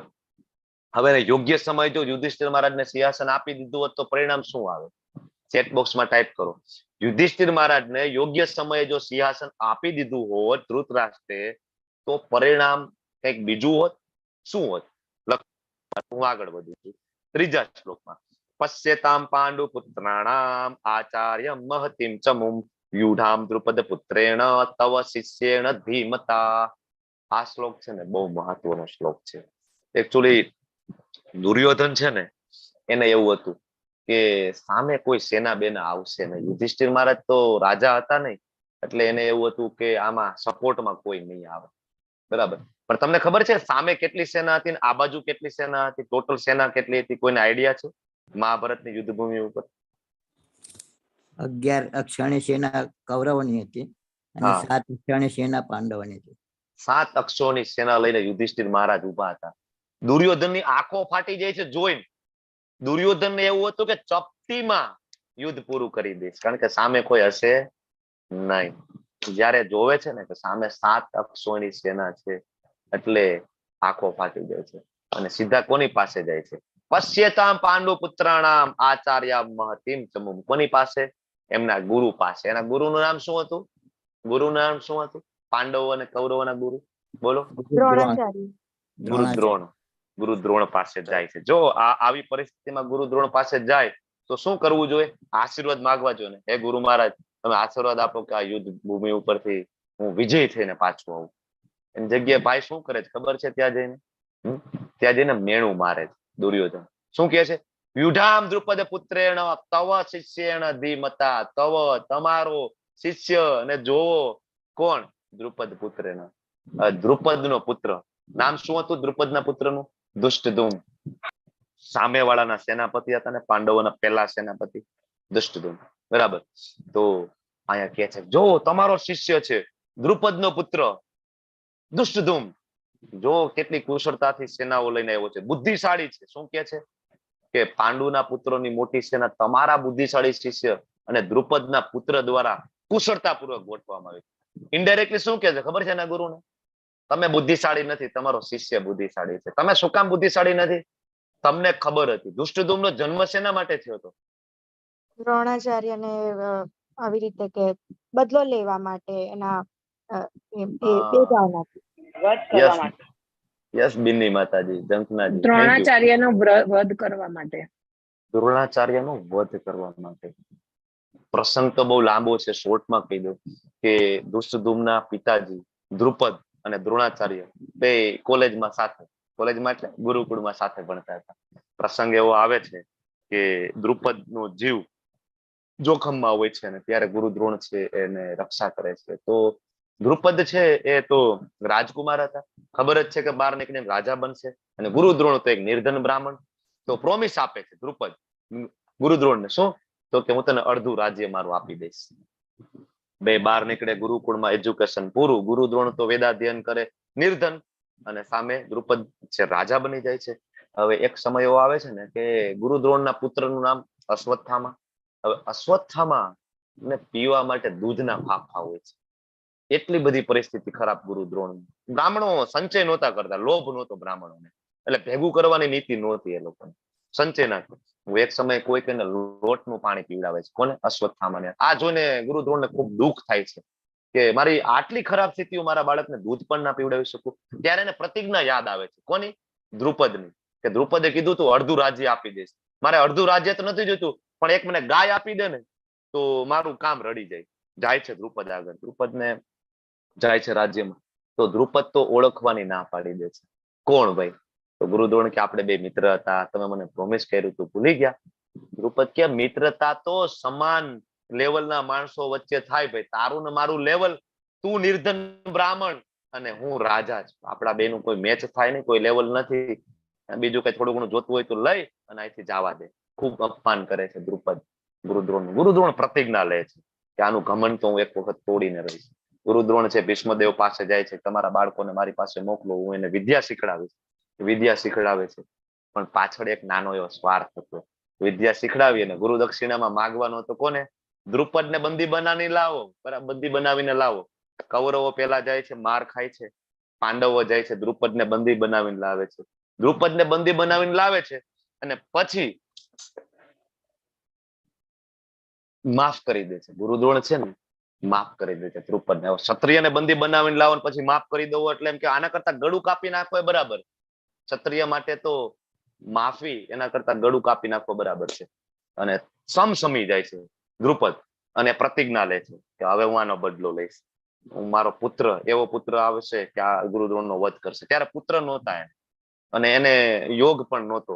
બ્રાહ્મણોને બોલાવે છે, યજ્ઞ કરે છે, યજ્ઞના બળે પુત્ર પ્રાપ્તિ કરે છે. એ પુત્રનું નામ દુષ્ટધુમ, અને પુત્રીનું નામ શું હતું? જે યજ્ઞમાંથી પ્રગટ થયા એ દેવીનું નામ શું? દ્રૌપદી. દ્રૌપદી. યજ્ઞસેની દ્રૌપદી. બરાબર. દુષ્ટધુમ. હવે દુષ્ટધુમનો જન્મ જ ગુરુ દ્રોણને મારવા માટે.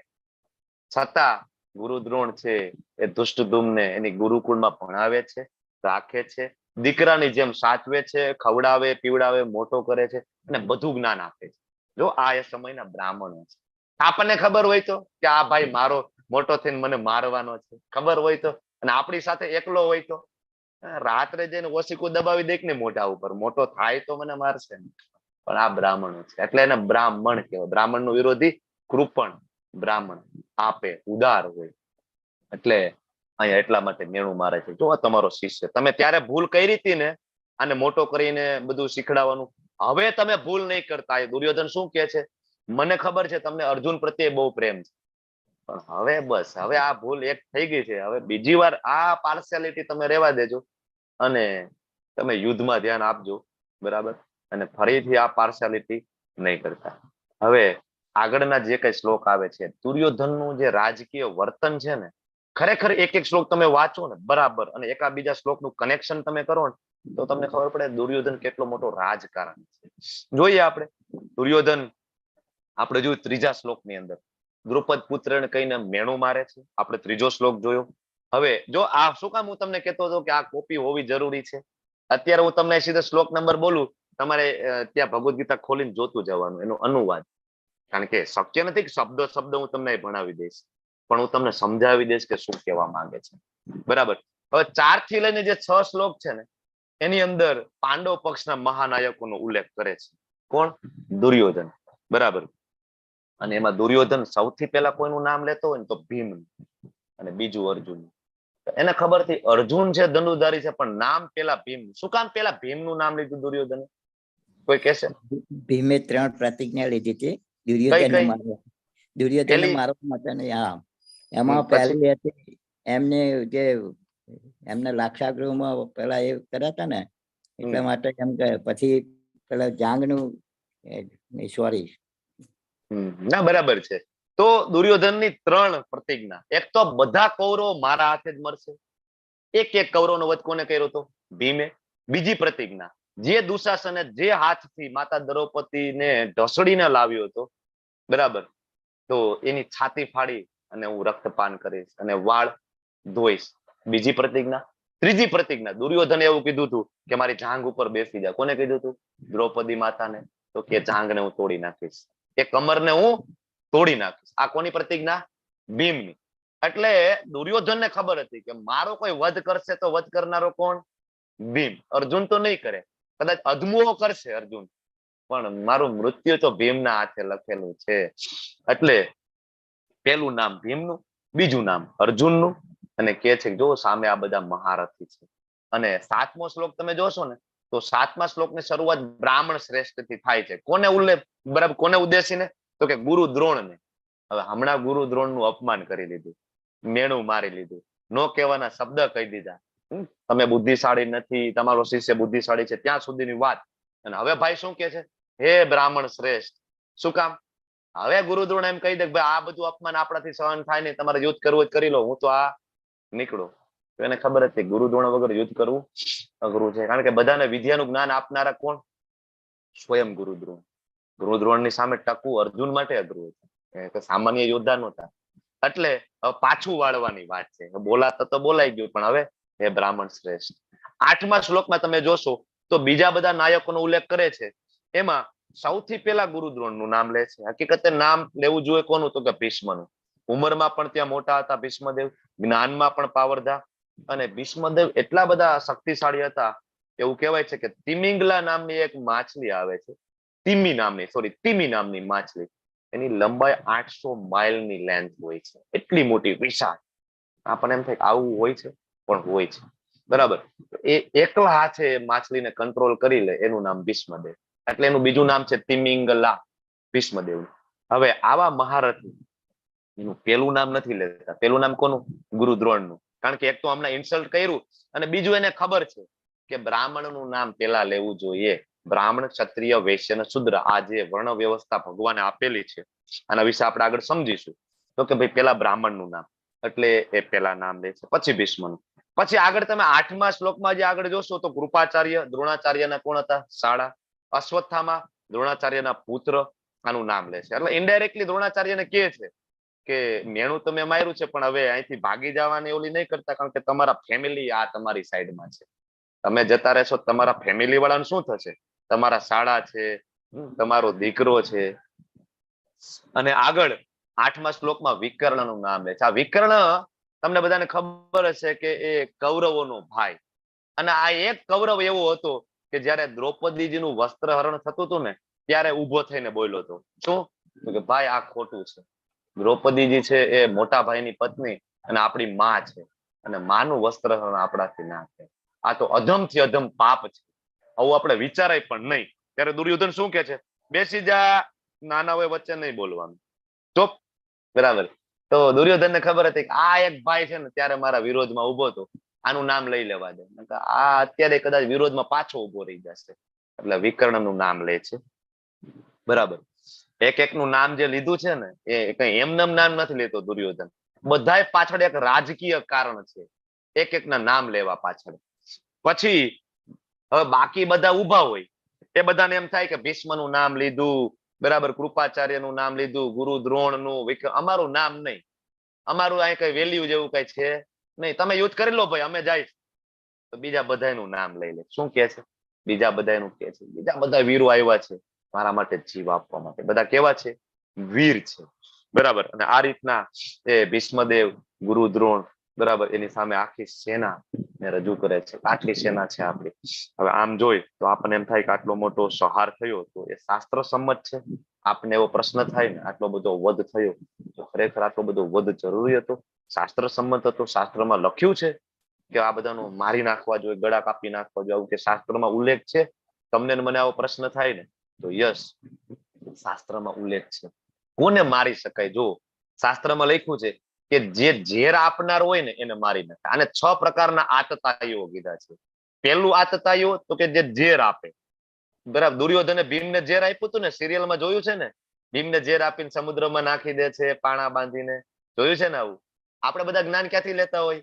સિરિયલમાંથી. આપણે શાસ્ત્ર તો વાંચતા નથી. જે કઈ થોડું ઘણું જ્ઞાન છે ક્યાંથી હોય? તો કે ભાઈ અમે સિરિયલો જોઈ છે ત્યાંથી. કઈ વાંધો નહીં, એટલું તો છે. પછી બીજું તો કે આગ લગાડનાર. વાણાવ્રતનો અગ્નિકાંડ તમને બધાને ખબર છે ને, માતા કુંતી દેવી સહિત બધાને બાળીને ભસ્મ કરવાની યોજના બનાવેલી. ત્રીજું ઘાતક હથિયારથી હુમલો. વારંવાર હુમલો કરાવેલો હતો જયારે આ લોકો હતા ને વનવાસમાં ત્યારે. પછી ચોરી કરવી. બરાબર. છેતરપિંડી કરીને ચોરી કરી હતી ને, ઇન્દ્રપ્રસ્થ પચાવી પાડી. બીજાની જમીન ઉપર કબજો, ઇન્દ્રપ્રસ્થ ઉપર કબજો, પાંડવોની જમીન ઉપર કબજો અને બીજાની પત્નીનું અપહરણ, અપમાન કે વસ્ત્રહરણ, બધું એકનું એક જ છે ને. તો દ્રૌપદીજીનું અપમાન કર્યું હતું ને, તો 6 પ્રકારના આ આતતાયુ હોય ને, શાસ્ત્ર એવું કે છે કે આનો વધ કરવો જોઈએ, આનો વધ કરવો જોઈએ. હવે એવું નહીં કે આવા આપણી આજુબાજુમાં હોય તો આપણે ત્યાં જઈને એનો વધ કરી નાખીએ, નહીં. આપણે તો કાયદાની જોગવાઈ મુજબ અત્યારે ચાલવું જોઈએ. એવું નહીં કે હું એક તલવાર લઈને ગયો તો પ્રભુજીએ સમજાવ્યું હતું કે 6 પ્રકારનો વધ કરી નાખવાનો. મારી બાજુમાં એક રહે છે ચોર, જઈને આ તલવાર ઘુસાડી દીધી, આવું નહીં કરતા. આપણે તો કાયદાની, આ એ સમયની વાત છે, કાયદાની જોગવાઈ મુજબ આપણે ચાલવું જોઈએ. એકચ્યુઅલી આ બધું જજ સાહેબ આ વાંચે તો એને ખબર પડે કે આ જોગવાઈ છે શાસ્ત્રની અંદર, બરાબર.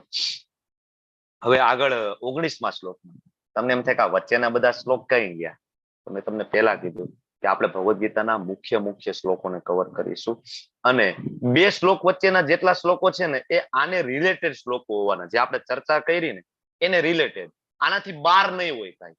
તમે વાંચશો તો તમને એવું નહીં લાગે કે આ કંઈક નવું છે. હું જે કઈ ચર્ચા કરું છું એની અંદર ઇન્ક્લુડિંગ છે. સમય થઈ ગયો છે આપણા સેશન પૂરું થવાનો, પણ થોડી વારમાં હું કન્ક્લુડ કરું છું, ચિંતા નહીં કરતા. કારણ કે આજે આપણે ઓરિએન્ટેશન લીધું, શ્રીલ પ્રભુપાદજીનું થોડું ઇન્ટ્રોડક્શન, કારણ કે જ્યાંથી આ જ્ઞાન લઈએ છીએ એના વિશે થોડું જાણવું પડે ને. આપણે સામાન્ય કહેવાય કે છાશ લેવા જતા હોય ને તોય પૂછે અમૂલની છે ને ભાઈ, અમૂલની તો આપજે, દૂધ અમૂલ ગોલ્ડ છે તો આપજે. કોઈ આપણને ચીલા ચાલુ આપે તો ના, એ નહીં, ના પાડીએ ને. સેમ તમે બધા સવારમાં 8 થી 9 મહામૂલો સમય મને આપો છો, તો આ જ્ઞાન ક્યાંથી આવે છે, ઓથેન્ટિક છે કે નહીં, એ તો મારે તમને સમજાવવું પડે ને. એટલા માટે આજે ઓરિએન્ટેશન, શ્રીલ પ્રભુપાદજીનું ઇન્ટ્રોડક્શન આપણે લીધું છે. એટલે થોડોક સમય આજે હું તમારો વધારે લઈશ, એના માટે હું ક્ષમા પ્રાર્થી છું. તો 19મા શ્લોકની અંદર અલગ અલગ શંખ ફૂંકાવાથી ખળભળાટ મચી ગયો. 15મા ની બધા શ્લોક છે ને એ શંખના જ છે. પાંચજન્ય ઋષિ કેશુ દેવદત્તમ ધનંજય, ભગવાનના શંખનું નામ, અર્જુનના શંખનું નામ, એ બધું આવશે અને ખળભળાટ મચી ગયો. કોના શંખનાદથી? ભગવાનના. અને આ રીતે આકાશ અને પૃથ્વી ઉપર બંને કંપન પામતા ધૃતરાષ્ટ્રના પુત્રોના હૃદયને વિદ્રન થઈ ગયા. તમારે લખવાનું છે કે આવું શું કામ થયું. જો કૌરવો બાજુથી પણ શંખનાદ થયો હતો, પણ પાંડવો બાજુ કઈ ફેર પડ્યો નહોતો. પણ પાંડવો સાઈડ જયારે શંખનાદ થયો ને, સામેવાળાને અડધાને તો હાર્ટ એટેક આવી ગયો શંખનાદ સાંભળીને. આવું શું કામ થયું ને એનો જવાબ તમારે લખવાનો છે. હવે આપણે બધા જાણીએ છીએ કે પાંડવો આ યુદ્ધ જીતી ગયા હતા, પણ હવે યુદ્ધ જીતવાના 9 કારણ છે, વિજય ચિહ્ન, જે પહેલા અધ્યાયમાં છે. કયા કયા છે? તો કે પહેલું, સૌથી પહેલું તો કે ધર્મ ક્ષેત્ર. લખી રાખજો, કાલે હું પૂછીશ, આજે હું પૂછતો નથી કારણ કે સમય વધારે થઈ ગયો છે, એટલે હું બહુ પ્રશ્ન નથી પૂછતો. તો પેલું ધર્મ ક્ષેત્ર. બીજું તો કે દિવ્ય રથ. દિવ્ય રથ કોને આપેલો હતો અર્જુનને? બોલતા જાવ ચલો સાથે સાથે. દિવ્ય રથ કોને આપેલો હતો અર્જુનને? અગ્નિદેવે. અગ્નિદેવે. ત્રણેય લોકમાં એ ક્યારે પરાજિત નહીં થાય આવું વચન આપીને દિવ્ય રથ આપેલો હતો. જીતવાનું બીજું કારણ. ત્રીજું કપિધ્વજ. કપિધ્વજ એટલે કોણ હાજર હતું ત્યાં? હનુમાનજી મહારાજ. સ્વયં હનુમાનજી. લેવલ 2 માં આવશો ને ત્યારે ચર્ચા કરશું હનુમાનજી ત્યાં શું કરતા હતા. હનુમાનજી તો રામચંદ્રજી સાથે હતા, અહીં કૃષ્ણચંદ્રજી સાથે શું કરે છે એ ચર્ચા આપણે લેવલ 2 માં ડિટેલમાં કરીશું પ્રસંગ લઈને. અને પછી શંખનાદ, દિવ્ય શંખનાદ, બરાબર. પછી ગાંડીવ ધનુષ્ય. ગાંડીવ કોને આપેલું હતું? પશુપતાસ્ત્ર આપ્યું હતું કોને? પશુપતાસ્ત્ર અર્જુન પાસે સ્વયં મહાદેવ આપેલું હતું. કોણ પરાસ્ત કરી શકવાનું હતું એને? મહાદેવનું પશુપતાસ્ત્ર જેની પાસે હોય. અને ત્યક્ત જીવિતા. ત્યક્ત જીવિતા એટલે નેગેટિવ પ્રિડિક્શન. આગળ તમે જોયું ને, દુર્યોધન છે ને, આઈ થિંક 9મા શ્લોકની અંદર એમ કે છે કે આ બધા શૂરવીરો આવ્યા છે ને એ મારા માટે પ્રાણ ત્યજવા માટે આવ્યા છે. હકીકત એને શું કેવું જોઈતું હતું? તો કે મને જીતાડવા માટે આવ્યા છે એવું કેવું જોઈએ ને, પણ એ અપશુકન શબ્દ બોલે. શું? તો કે આ બધા મરવા માટે આવ્યા છે. આમ બિચારો સાચો માણસ હતો, એને ખબર જ હતી કે આ બધા મારો સપોર્ટ કરે છે તો આ મરવાના જ ત્યાં જ બધા. દુર્યોધનનો 60% આપણે કોણ જીવવાનું? એટલે આ સાચું બોલાઈ ગયું. પણ એના માટે શું હતું? અપશુકન. એને કહેવાય ત્યક્ત જીવિતા. પાંડવોની જીત માટેનું કારણ છે. બીજું એ દિવસ હતો એ મોક્ષદા એકાદશી હતી. કયો દિવસ હતો? મોક્ષદા એકાદશી. તો એકાદશી એ ભગવાનના ભક્તોને ફળ આપે, અસુરોને ફળ આપે નહીં. અને સ્વયં શ્રી કૃષ્ણ, સ્વયં નારાયણ ત્યાં ઉપસ્થિત હતા. કૃષ્ણ અને નારાયણમાં કોઈ તફાવત નથી, તમને ખબર છે ને? કૃષ્ણ, નારાયણ, વિષ્ણુ, રામચંદ્રજી, પરશુરામ, વામનદેવ, ભગવાનના 24 અવતારોનું વર્ણન છે શ્રીમદ ભાગવતમ સ્કંદ 1 અધ્યાય 3. આપણને બધાને 10 અવતારનું નામ આવડતા હોય, પણ ભગવાનના 24 અવતાર છે અને એમાં ભગવાનમાં કોઈ તફાવત નથી. બધા ભગવાનના વિસ્તારો, અંશ અવતારો, પૂર્ણ અવતારો છે. એમાં તો જ્યાં નારાયણ હોય ને ત્યાં કોણ હોય? લક્ષ્મીજી તો હોય ને હોય. તો ત્યાં સ્વયં લક્ષ્મી હાજર હતા. લક્ષ્મીજી. હવે જ્યાં ભાગ્ય લક્ષ્મી હાજર હોય તો ભાગ્ય કોનું બદલે? જે લક્ષ્મીજી સાઈડ હોય એનું જ બદલે ને, સામે વાળાનું થોડું બદલાવે. અને ઋષિકેશ એટલે કે સ્વયં શ્રી કૃષ્ણ ત્યાં હાજર હતા. હવે આપણે જોયું ધૃતરાષ્ટ્રની મનોદશા જોઈ અને દુર્યોધનની મનોદશા જોઈ, બરાબર ને? હવે એક અર્જુનની મનોદશા આપણે જાણી લઈએ એટલે આ ચેપ્ટર છે ફિનિશ. અર્જુનજી આ બધું જોવે છે અને ભગવાનને કહે છે, ભગવાન બે સેનાની વચ્ચે રથ લઈ લો ને.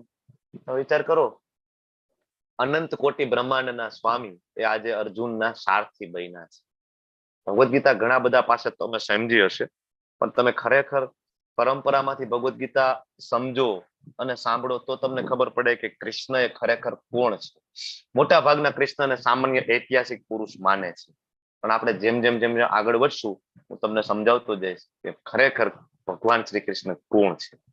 સારથી બન્યા છે. આયા અર્જુન કે છે કે રથને વચ્ચે લઈ લો, વચ્ચે લઈ લે છે. ભગવાન જાણી જોઈને રથ કોની સામે મૂકે છે? બોલો, રથને કોની સામે લઈ જાય છે? આ બે વ્યક્તિની સામે રથને મૂકે છે. આનું કારણ હતું, દુર્યોધનની સામે રથ મૂક્યો હોત ને તો અર્જુન વિષાદમાં ના પડે. અર્જુન એમ કે ચાલો બધાને મારી નાખવા છે. દુર્યોધન કર્ણની સામે રથ મૂક્યો હોત ને તો, રથ કોની સામે મૂક્યો? ભીષ્મદેવ, ગુરુ દ્રોણ. અર્જુનજી વિષાદમાં પડી ગયા. આ મારા ગુરુને હું મારે, કે જેને મને બધું જ્ઞાન આપ્યું, એના દીકરા કરતા વિશેષ મને પ્રેમ આપ્યો. આ મારા દાદા ભીષ્મદેવ, આને હું આનો વધ કરું? મારાથી ના થાય ભગવાન, મારાથી ના થાય. શું કે છે 29મા શ્લોકમાં? મારા અંગો ધ્રુજે છે ભગવાન, મારું મોઢું સુકાઈ જાય છે, આખું શરીર મારું ધ્રુજે છે. રૂવાડા મારા ઉભા થઈ જાય ભયના કારણે, કરુણાના કારણે. ભય નથી એકચ્યુઅલી. આમ જોઈ ને તો અર્જુનને યુદ્ધનો ભય નહોતો. મેં તમને હમણાં વાત કરી એમ કે અર્જુન આની પહેલા પણ કૌરવોથી જીતી ગયેલા છે. ક્યારે? દ્રુપદ રાજાને જયારે લેવા જવાના હતા ને ત્યારે કૌરવો પહેલા જ ગયા હતા, માર ખાઈને આવ્યા હતા. પાંડવો પછી ગયા હતા અને જીતીને આવ્યા હતા. અને અર્જુન એકલો છે ને એ ગંધર્વો અને યક્ષોની સામે યુદ્ધ કરવા માટે પૂરતો હતો. ઇન્દ્રદેવ સ્વયં અર્જુનની સહાયતા લેવા માટે આવે છે કે અર્જુનજી આવો. અર્જુન એનો પુત્ર હતો ઇન્દ્રદેવનો, ખબર છે ને? ઇન્દ્રદેવ સ્વયં લઈ જાય છે. ચાલો. કાં તો કે સ્વર્ગ ઉપર હુમલો થયો છે. કોનો? યક્ષોનો. અર્જુન એકલા હાથે બધા યક્ષોનો સંહાર કરી નાખે છે. તો યક્ષોની સામે જીતી જાય તો કૌરવોની સામે શું વિષાદ હતી? કૌરવોની ભય નહોતો. શું હતું? કરુણા હતી. પ્રેમ કરતા હતા અર્જુનજી. એટલે હાથમાંથી ગાંડીવ સરકે, ત્વચામાં બળતરા થાય, ઉભા રહેવામાં અસમર્થ અને મન ચંચળ થઈ ગયું. ભગવાન મારાથી નહીં થાય. અને હવે યુદ્ધ ના કરવાના અર્જુનજી 5 કારણ, મેન તો 4 પેલા અધ્યાયના અને 5મા અધ્યાયનું 1, આ મળીને મુખ્ય 5 કારણ છે. આ સમજવા બહુ જરૂરી છે. પેલું કારણ, તમારી પાસે ભગવદ ગીતા હોય તો એના એ શ્લોક ઉપર જવાનું, ત્યાં હેડિંગ આપી દેવાનું કરુણા. 1.28 ઉપર જઈને લખી નાખવાનું આ જ રીતના સમજાય. અને આ રીતના સમજાશે કોઈ દી નહીં ભૂલો. અડધી રાત્રે આવીને કોઈ પૂછશે પેલા અધ્યાયમાં શું, બરાબર, તમે નિંદરમાં કહી દેશો પેલા અધ્યાય એટલે 3 વ્યક્તિઓની મનોદશા, સૈન્ય નિરીક્ષણ, શંખનાદ અને અર્જુનજીનો વિષાદ. પેલો અધ્યાય એટલે અર્જુનજીના યુદ્ધ ના કરવાના 4 કારણો. બીજા અધ્યાયનું 1 મળીને 5 કારણો. એટલે પેલો અધ્યાય પૂરો. આ રીતના ભગવદ ગીતા સમજશો, ભગવદ ગીતા આખી આવડી જશે અને જીવનમાં ઉતારશો. પેલું કરુણા. અર્જુનજી બરાબર કે છે કે આ બધાનું કેમ વધ કરું, 28મા શ્લોકમાં. બીજું કારણ, કોઈ આનંદ નથી, 31મો શ્લોક. ત્રીજું કારણ, પાપનો ભય લાગે છે, 36મો શ્લોક. ત્રીજું કારણ, 39મો શ્લોક, કૌટુંબિક પરંપરાનો નાશ. અને છેલ્લે અનિર્ણિતા, બીજા અધ્યાયનો 6થો શ્લોક. આ મુખ્ય 5 કારણ છે. કરુણા, કોઈ આનંદ નથી, પાપનો ભય, કૌટુંબિક પરંપરાનો નાશ અને અનિર્ણયતા. જોઈએ 28મા શ્લોકમાં અર્જુનજી શું કહે છે કે મારા પ્રિય કૃષ્ણ, મારા મિત્રો અને સંબંધીઓને મારી સામે આવી લડાઈ ભાવનામાં હાજર જોઈ મને લાગે છે કે મારા શરીરના અંગો કંપી રહ્યા છે, મારું મોઢું સુકાય છે. ભગવાન, મારે યુદ્ધ નથી કરવું. અર્જુનને ખબર હતી. જો ધૃતરાષ્ટ્ર એવું વિચારતો હતો, બરાબર, કે ભાઈ રાજ્ય તો મળવાનું જ છે આપણને. દુર્યોધન એવું વિચારતો હતો કે એક ચપટીમાં બધાનો હું વધ કરી નાખીશ. પણ અર્જુન એવું નહોતા વિચારતા. કારણ કે ભગવાનના ભક્ત હતા. એને ખબર હતી. એવો એક અંદાજ છે, એક આંકડો છે કે મહાભારતના યુદ્ધ ભૂમિ ઉપર 68 કરોડ લોકો માર્યા ગયા હતા. કેટલા? અત્યારનું જે ભારતની 50% પોપ્યુલેશન નો ત્યારે વધ થઈ ગયો હતો. 68 કરોડ પોપ્યુલેશન માણસોનો ત્યાં વધ થયો. સ્ત્રીઓ તો નથી જ આની અંદર. સ્ત્રીઓ ઘરે છે, બાળકો ઘરે છે, ખાલી પુરુષોની વાત છે. 68 કરોડ પુરુષોનું વધ થઈ ગયું હતું. બરાબર. તો ખૂબ કરુણા છે. ભગવાન આ બધાનો વધ થાય. એવું નતું કે અર્જુનને પોતાના પક્ષ પ્રત્યે કરુણા હતી, સામા પક્ષ માટે પણ એને એટલી જ કરુણા હતી. આગળ અર્જુન કહે છે કોઈ આનંદ નથી. હવે આ યુદ્ધમાં હું બધાને મારી નાખું, મારા સગા બધા મરી જાય, આમાં મને શેનું કલ્યાણ લાગે? કલ્યાણ હોય એવું મને ક્યાંથી પ્રાપ્ત થાય? જનરલી આપણે બધા ધારો કે કઈક ઘરે વાસ્તુ કરીએ કે બર્થડે હોય તો આપણને મજા શેનાથી આવે ખબર છે? આનંદ. બધા રિલેટિવ આવે ને એના.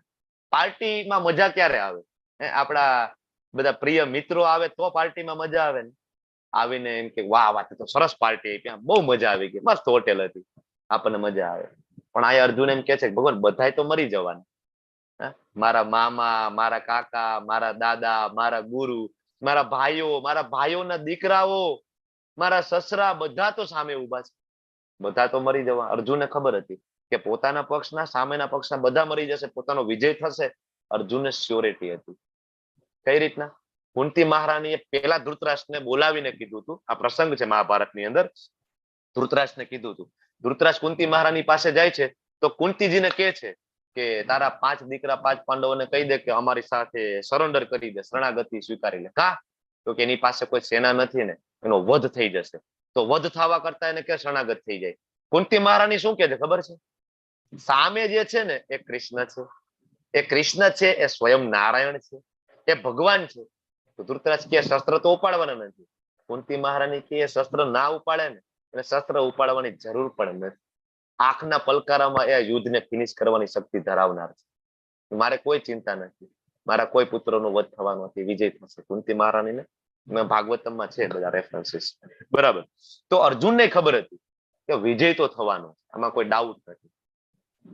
બધાય મરી જાય, કોને બતાવવાનું? સમ્રાટ બની જવાનો. મારો ભાઈ યુધિષ્ઠિર સમ્રાટ બને અને હું સમ્રાટને લાયક મને પદ મળે સમકક્ષ, પણ બતાવવાનું કોને? છે તો નહીં કોઈ, બધાય તો મરી ગયા. તો કોઈ આનંદ નથી. અને પછી અર્જુન કે છે ભગવાન આપણે આ બધાને મારી નાખશું, બરાબર, તો આપણને પાપ નહીં લાગે, નરકની યાતનાઓ નહીં ભોગવવી પડે, આ બધાને મારી નાખશું, બરાબર. તમે તો અહીંયા ભગવાનને કે છે માધવ. માધવ એટલે લક્ષ્મીપતિ થાય. હે લક્ષ્મીપતિ, તમે તો ભાગ્યના દેવીના પતિ છો ને તમે મને એવું કહો છો કે આ બધાને વધ કરી નાખ. તમે તો ભાગ્યના દેવીના પતિ છો. તમારું નામ જનાર્દન. તમે તો જનના અર્દન કરનાર, તમે તો જનનું પાલન કરનારા. તમે મને એમ કહો છો આ બધાને મારી નાખ. તમારા નામથી વિરોધી છે ભગવાન. કઈ રીતના આમાં પાપ લાગશે ભગવાન? અને બીજું કારણ આપે છે કૌટુંબિક પરંપરા. કારણ કે બધાનું મૃત્યુ થવાનું ને, વડીલોનું, મામા, માસા, કાકા, ટૂંકમાં જેટલા પુરુષો છે બધાનું મૃત્યુ થશે. બાળકોને સંસ્કાર કોણ આપશે? નાના નાના બાળકો ઘરે છે અને સંસ્કાર કોણ આપશે? પિંડદાનની વિધિ કોણ શીખડાવશે? કોણ સારા સંસ્કારો સિંચન કરશે? સંસ્કાર નહીં હોય તો શું થાય? અધર્મમાં બરાબર જતા રહેશે બાળકો, પત્ની, બધા. અને છેલ્લે 6થા શ્લોકમાં બીજા અધ્યાયમાં એમ કે છે કે મને કાંઈ નથી સમજાતું ભગવાન, મને સમજાતું નથી મારે શું કરવું જોઈએ. આ બધાને હું જીતી લઉં કે પછી એના દ્વારા હું હણાઈ જાઉં અને એને જીતવા દઉં, બરાબર, મને કઈ ખબર પડતી નથી. તો આવી રીતના અર્જુનજી યુદ્ધ ના કરવાના 5 કારણો આપે છે. અને 5 કારણો સાથે આ પેલો અધ્યાય તમારો એ પૂર્ણ થાય, જેમાં 5 કારણ: કરુણા, કોઈ આનંદ નથી, પાપ, કૌટુંબિક પરંપરા અને અનિર્ણયતા. સેમ આપણે ભગવાનના શરણે નથી જતા ને, એના 5 કારણો છે. ભગવદ ગીતાના એક શ્લોક છે ને આપણા માટે છે, તમારા અને મારા માટે છે. જેમ જેમ તમે ભગવદ ગીતા સમજશો તમને ખબર પડશે કે ભગવદ ગીતા અર્જુન માટે હતી જ નહીં, અર્જુન માટે ભગવદ ગીતા છે જ નહીં. આ તમને ખ્યાલ આગળ આવશે ધીમે ધીમે. તો તમે બધાએ ખૂબ શાંતિપૂર્વક મને સાંભળ્યું. તમારો બધાનો ખૂબ ખૂબ